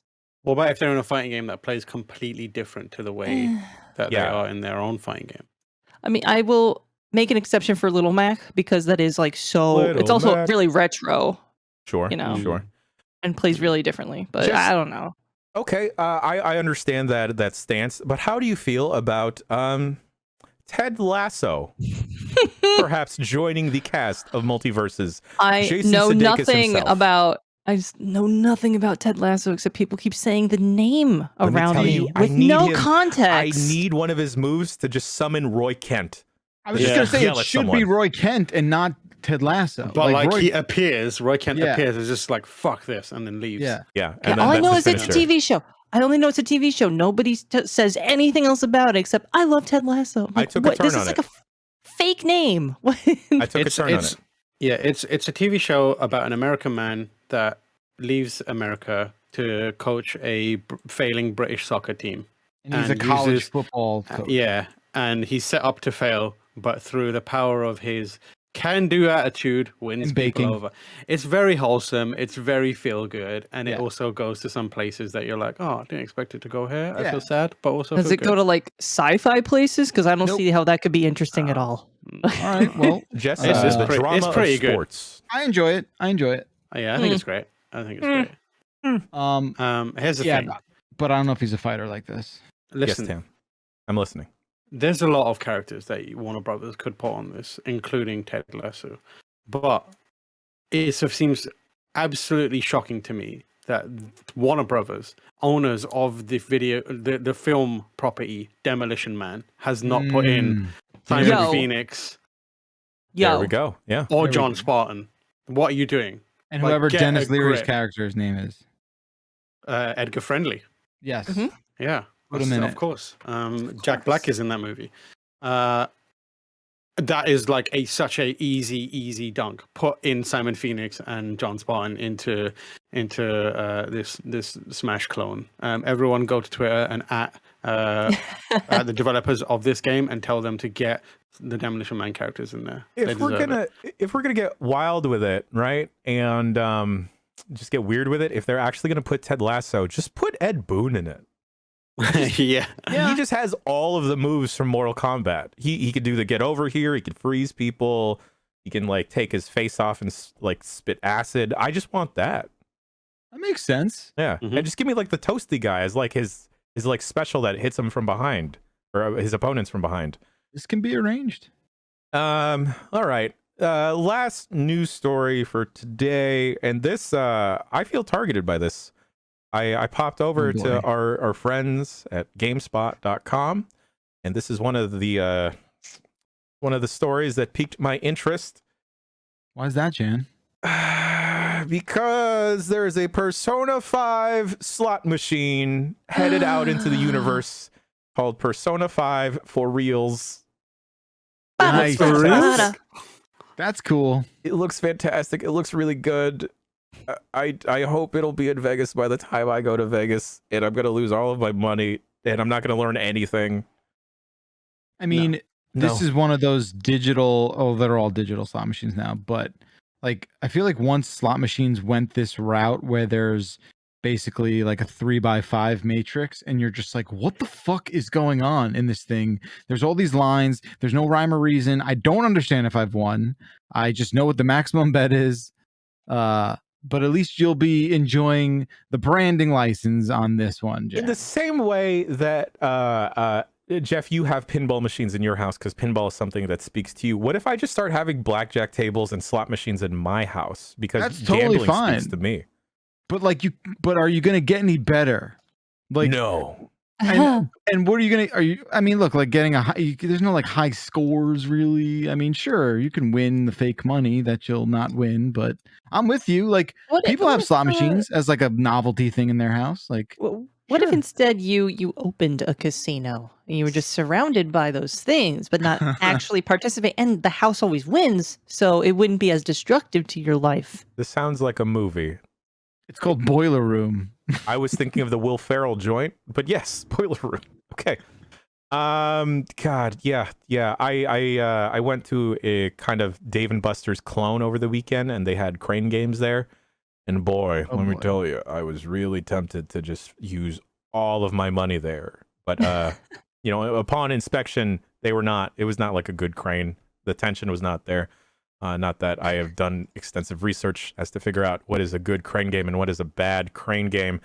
I'm sure you've looked up how to hack one and like adjust the sensitivity. Me? For sure. No. And then you like considered buying some sort of like jammer on eBay where you're like, look, if I just hold this up close enough to the machine, AliExpress, dog. That's where it would be. Come on. Yeah, I'm sorry, you're right. And I can increase the tension. Did I see a Crane game on Craigslist recently going for free? Yes. Did I think about it? Yes, but I could not That's fit. not bad. I could not. Good. Does it work? Yeah. Did I go there and look at I it? went there. Maybe. Went over there. Did I realize there's no possible way I could fit it in my Honda Civic? Of course. And that's all the news for this week. Maybe we'll give some more updates on my terrible gambling habits. You didn't think to rent a U-Haul No, for this free? It was thing? nearby. That's how we get it. It was nearby, so I was like, it wouldn't be too much of a hassle. Anyway, how do you feel about going to break? And we'll read a baby's handful of some emails. Love it. All right, hitting the break music.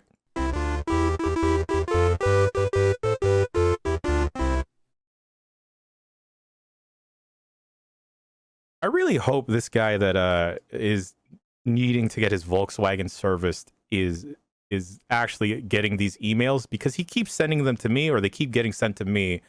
And I've reached out multiple times saying, "Hey, I'm not this dude. He message him instead." But they never do. But how do y'all feel about reading some electronic mails? Great. Yes, please.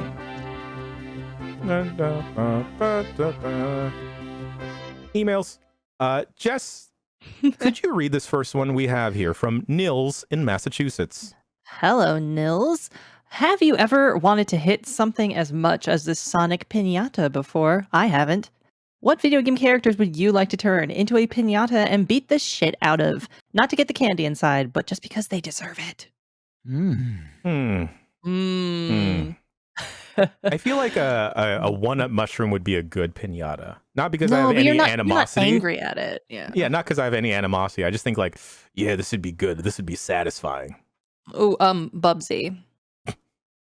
Well, that's okay. All right. Yeah, Bubsy's butt specifically. His butt? Yeah. I don't mean this the wrong way. Bobcat ass. I would bet I would just like obliterate a Kirby piñata. Not because I want to fuck Kirby up, but I just feel like he can take it. You know? Yeah. He's a giver. No. And Kirby, I don't know. Maybe you don't eat everything you see, Kirby. Maybe we're the ones. Don't listen, these Kirby. fists. Maybe a couple sticks to the face. Am, do you have any suggestions? Just one. You Okay. only have to pick one. Yeah, Pick as many as you 2 want. or 3. Number 1 would probably be Axel from Kingdom Hearts. Okay. He's a Number perv. 2 and 3 would be any other 2 members of Organization 13 from Kingdom Hearts. Cool. Yeah, only if I get Norded in the Absolutely. process. Wail on them. Like beat them to a pulp. Okay. Let's see. Jeff Bakalar, do you have the email document in front of you? I do. Can you read this one that I've highlighted here from Colin thing. from Halifax, Nova Scotia? Got it. What about ice straws? Cool your drink while you drink, and when you're done, it melts. Think about it.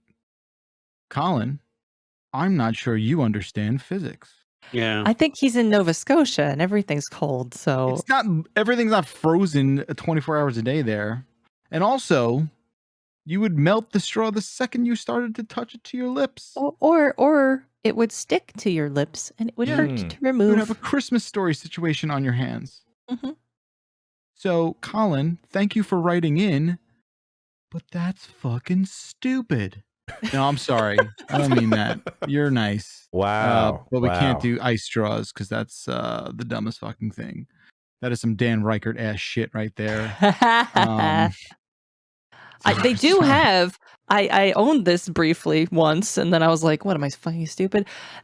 Ice cube trays that make shot glasses. Yes. Icy shot glasses, which sound like a great idea until you use them, and they are just melting in your hands everywhere, getting stuck to your lips, and then you can't put them down because they melt. They melt where you put them. Have to throw them away somewhere. You could do it if you want to do a shot and then like throw it away, then they're perfect. Like a grenade like, almost. You have to treat it. Yeah. You know?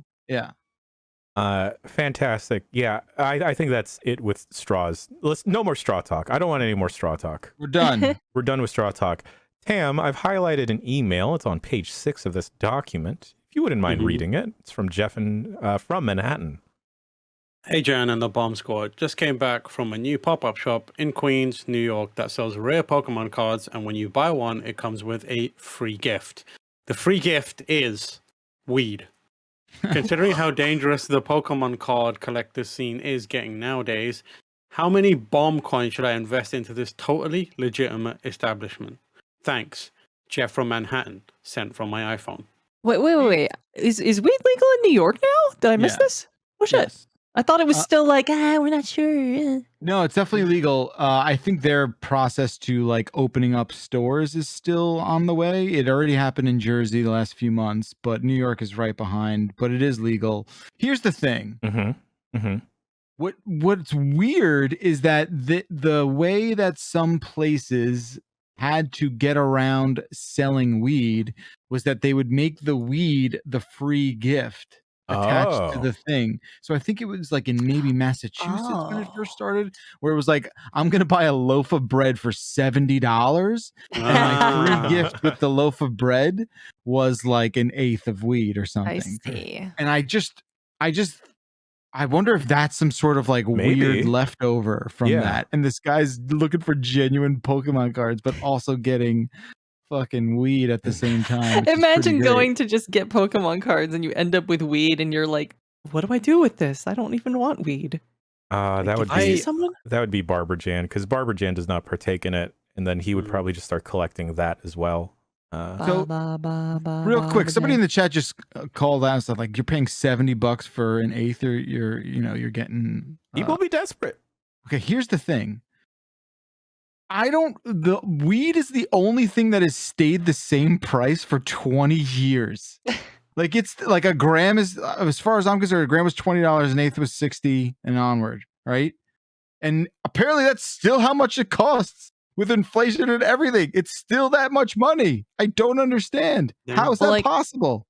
I haven't bought like eighths for God knows how long, because like I just buy like vape pens and stuff like that, but those are like $60-$70 for a vape different pen. It's a different like amount, like disposable. Yeah, I don't know what the amount is what I'm saying. So plentiful here in California. It's I free. just have it thrown at me sometimes, literally. Yes. They send free samples in the mail. There was weed and Arizona iced tea, never impacted by inflation. That's it. Yes, Untouchable. And the Costco hot dog. The one thing at Costco that will not change. We got an email from Kyle from Boston in Taiwan. All right. Okay. Ooh, they got one of those. Interesting. Cool. I want to visit there. Hey, bombers. After seeing a post about Jess's Phoenix Down moment, Navi might be short for navigator. Not Navi, Navi. Avatar ass I'm motherfucker. Thinking of the blue people. Is that what this is? I figure I'll share mine. I'm 36, and I've been playing video games since I was a toddler. My family got an NES and Super Mario Brothers when I was 6, yada, yada, yada. I'm also colorblind. At some point last year, I saw someone on Reddit say that Goombas are brown. This fucking blew my mind. For 30 years, I thought that Goombas were exclusively red.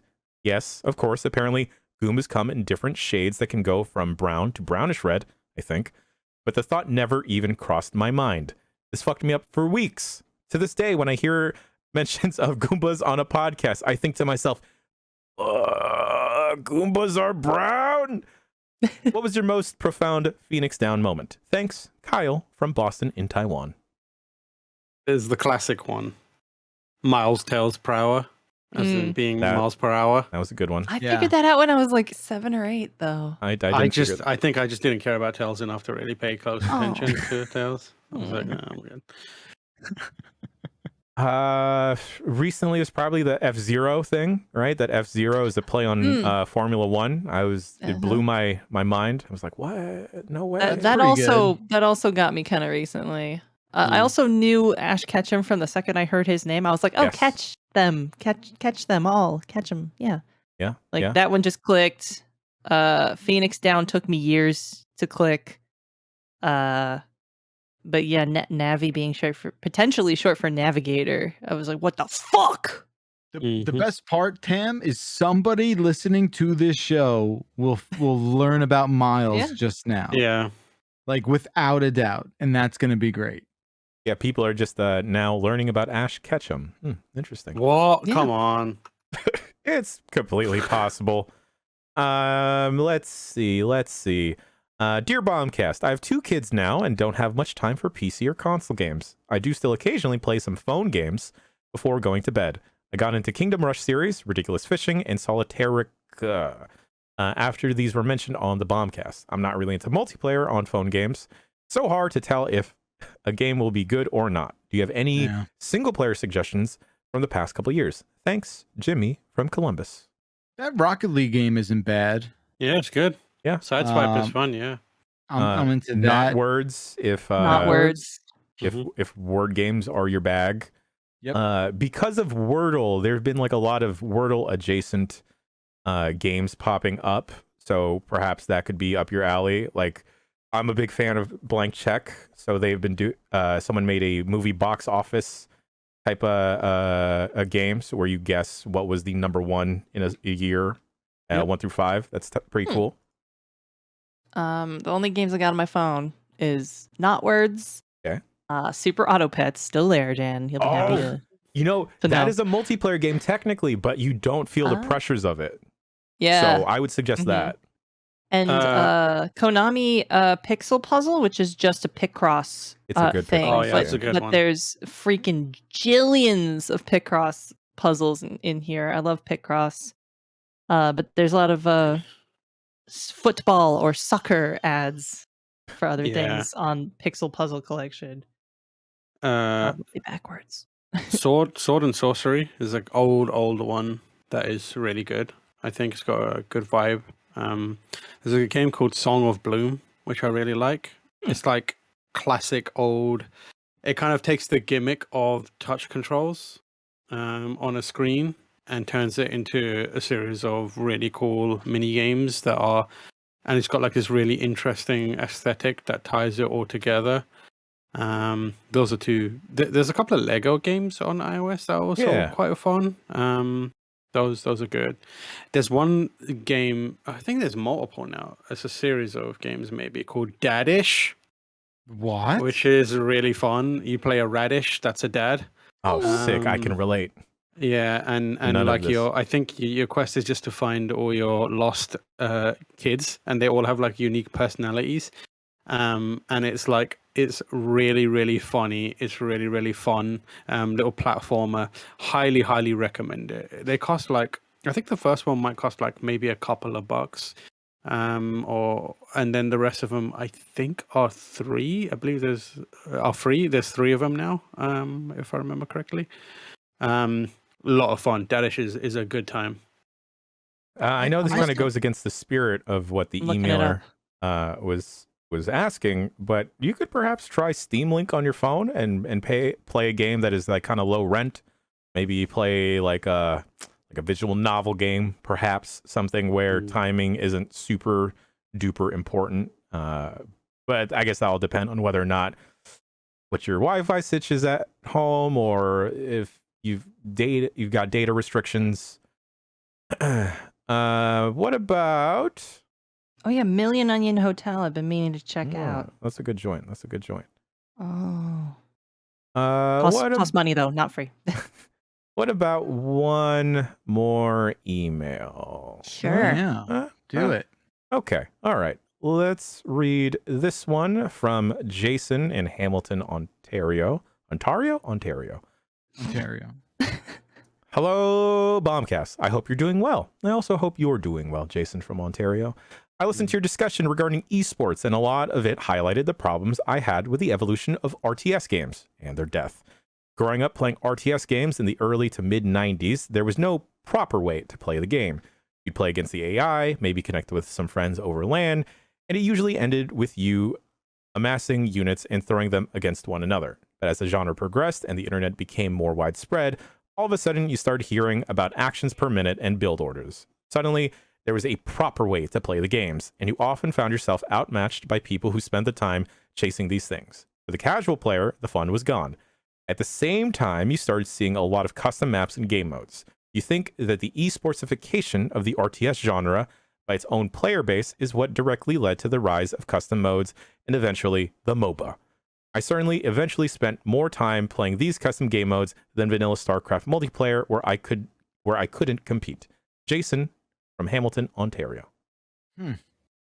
That's rough. I think that's probably like one of the reasons I never got into StarCraft is because I remember watching Norm from Tested playing and Brad playing a lot of StarCraft on this site and just thinking like, oh God, like I got to get my APM up and I got to know a certain build of not just myself, but what the other person might perhaps be building at the same time. And that just sounds like way too much to keep account of. And already, like, I remember doing the unfinished with Rory, and there was like an obscene amount of systems with that. And I just could not stay on top of that. I can't imagine playing against someone else trying to balance all that stuff. Yeah, like I understand. Oh, go ahead, Tam. No, go for it. Okay, like I understand the natural inclination towards like higher level play means the game's going to evolve and become more complicated to match the ambitions of the players, the challenge level they want to find. It's just a shame that it kind of like trickles down, regardless of if you're casually playing or not. So it's just like it seems inevitable with certain genres, and I guess RTSs might be one of those genres. Has MOBA wreaked enough havoc on the world is the other question I'm asking. Like when will we finally recover from the MOBA? Never. Oh, Never. There's always ways to introduce new business models into MOBA as a kind of template for games. Like it's very malleable in a lot of ways, and I feel like we're going to continue to have MOBAs going on for ages to come. We'll never be rid of them. Yeah, but fine games are very similar, right? Like the meta is something that now affects every single game, which is something that perhaps never happened before. Like you just figure out, sometimes you just pick Dan and do your best, and sometimes it would be really, really cool. But these days it's like if you're playing online and you want to actually compete, you got to go for the top tier characters. Like you have to be exceptionally good to kind of take a anything less than a top tier character and make a good run of it. I think a lot of it also kind of, it's interesting because like skill-based matchmaking exists, but at the same time you get two players that are evenly skilled. If they come into it with an understanding of the meta and the same mentality, it doesn't really matter if it's skill based. It takes the fun out of it because you're both aiming for the same thing. You just know what the other person is doing. You're just kind of like trying to hit that. And if the other person is doing something that's optimized, generally what happens is like even if they're not particularly good at it, it's optimized. So it's just like you're gonna have a bit of an uphill struggle against it. There's definitely less room for creativity in modern games, and I think like that also comes from games being designed to kind of have these metas and change those metas regularly to keep people coming back. It feels less like here's a toolbox of mechanics and characters that kind of all can kick it together, and you just have to figure out the best way of implementing them, and more like, no, these are rigid mechanics, and the only way you have room for expression is when we allow it to happen by changing the meta to a degree.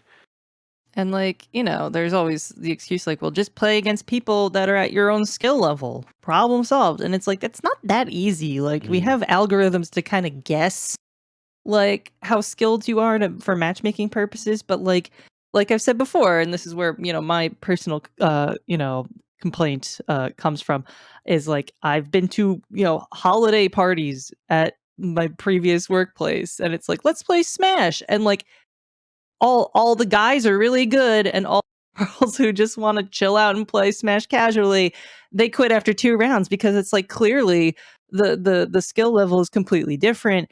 And it's not like, oh, girls can't play games or something, but it's just like, I don't want to be stressed out by this. I want to have fun. I don't want to feel like I'm struggling. I don't want to come in last place every fucking time. So I'm not going to play because it's not fun. To always lose is not fun. Like this is not like a weird opinion, right? Get good get good only goes so far. And it's also like, yeah, I don't want to get good. I want to have fun. Like, there is a difference. You can have fun without being the best person in the room or the second best person in the room at something. And it just feels not fun to have, just be constantly losing at something. And it's like, these are people that don't play a ton of video games, but for some reason, Smash, they know about wave dashing and stuff like that. I'm just like, why? Why do you know this? I just want to play a video game at the holiday party. Like, why is this serious? Don't worry, we'll just dance at the holiday party this year. Thank you. Let's read one more email. I have it highlighted here. It's from Jeff from from me, Ontario. It's coming, Jeff's really repping the email section.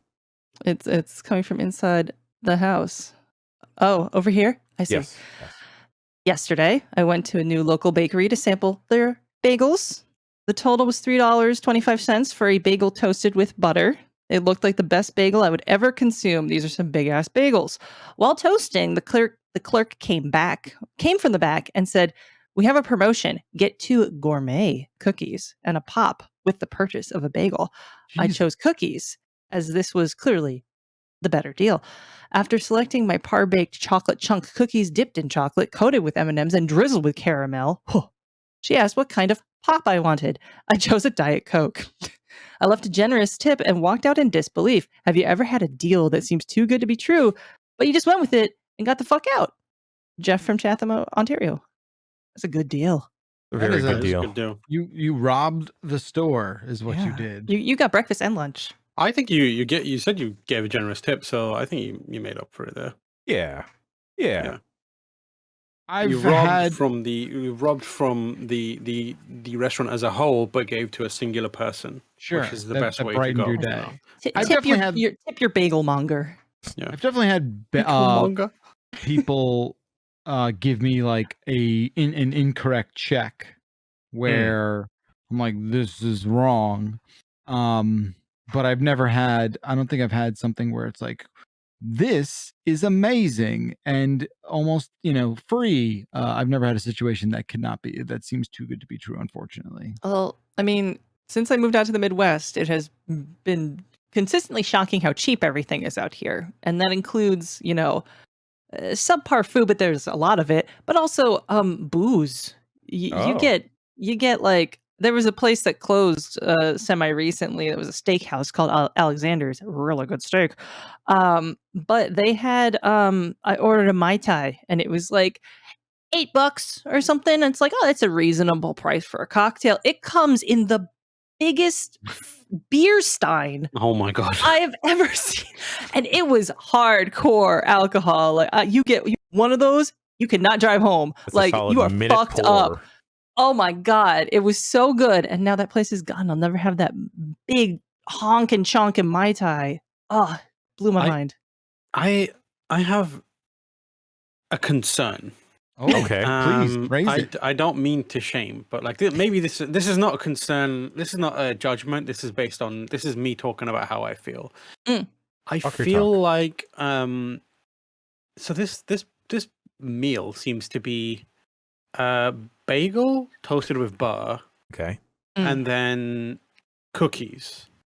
Right? It's bad. Like along with a Diet Coke. Yes, it's not. There's something deeply unsettling about there's carbonated beverages had alongside like carbohydrate based like bread or like cookies. Zero nutritional value in this meal. This is like, I don't mean to be rude, Jeff, but this is an absolutely atrocious meal. We did glaze over the fact that like this is abhorrent in every way. Fundamentally, like the idea of drinking fizzy drinks with baked goods is like, I feel like it's a crime. It's my dad is illegal alarm is going off in my brain. It's like someone's like, I got a nice piece of apple pie. You know, would go really good with this, like Coca-Cola.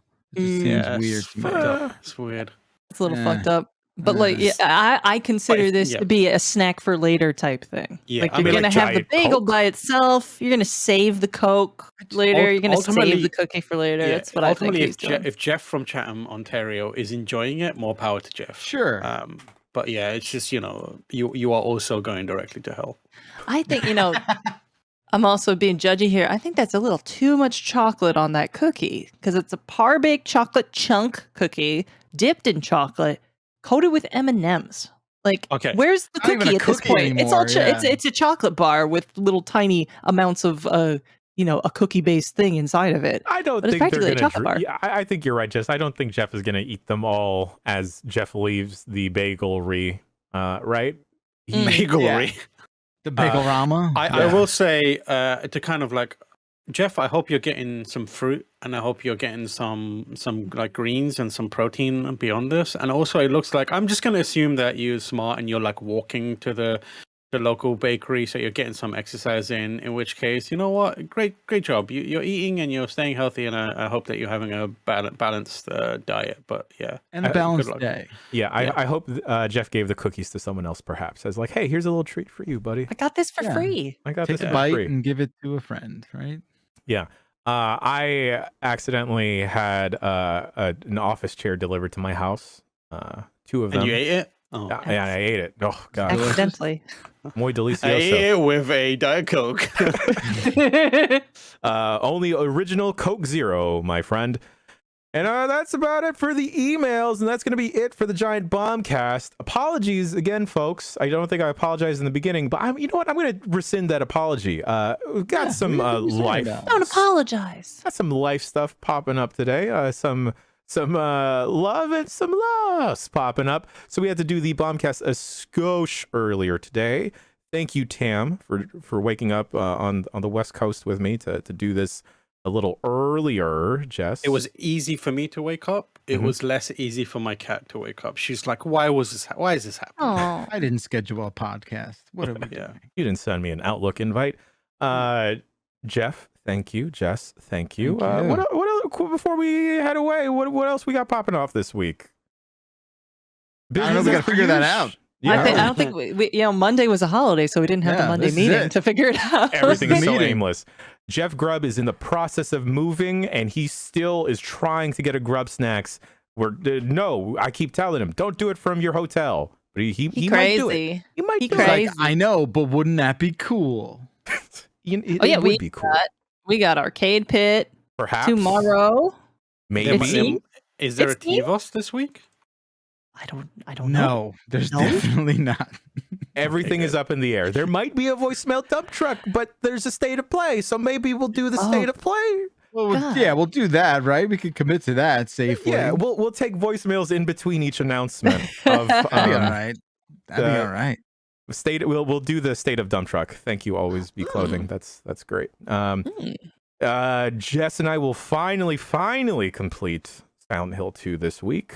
Yes, We'll have because Unprofessional Friday as well. We got to do that sub scenario, Born from a Wish, which And should be short. and It's only about an hour long. upset. I'm so upset that I'm not done with this game. So uncomfortable. I'm so Jess, uncomfortable. wait, are you getting the ending, the one So ending that he got the leave ending, kind of a happy Okay, ending. okay. He already beat the game. I showed off all the endings, Oh, okay. the gotcha, compilation, Yeah, but gotcha. there's still that As long sub as scenario. that moment happened. Okay, cool. Yeah, Okay, sure. turns out that guy James, he's not so great. That's great. No, he used to be a piece of Wrong shit. Turns out, Nice. kind of still is. We may take a break from running for these hills for a while, and I might subject Jess to fighting for New York. In Def Jam? Shaolin. There's no Shaolin about it. It's all just real fighting. It's all real Shaolin. fighting. Thank you again, Tab. Thank you, Jeff. Thank you, Jess. And thank you, folks at home. We'll catch you next week for another installment of the Giant Bombcast.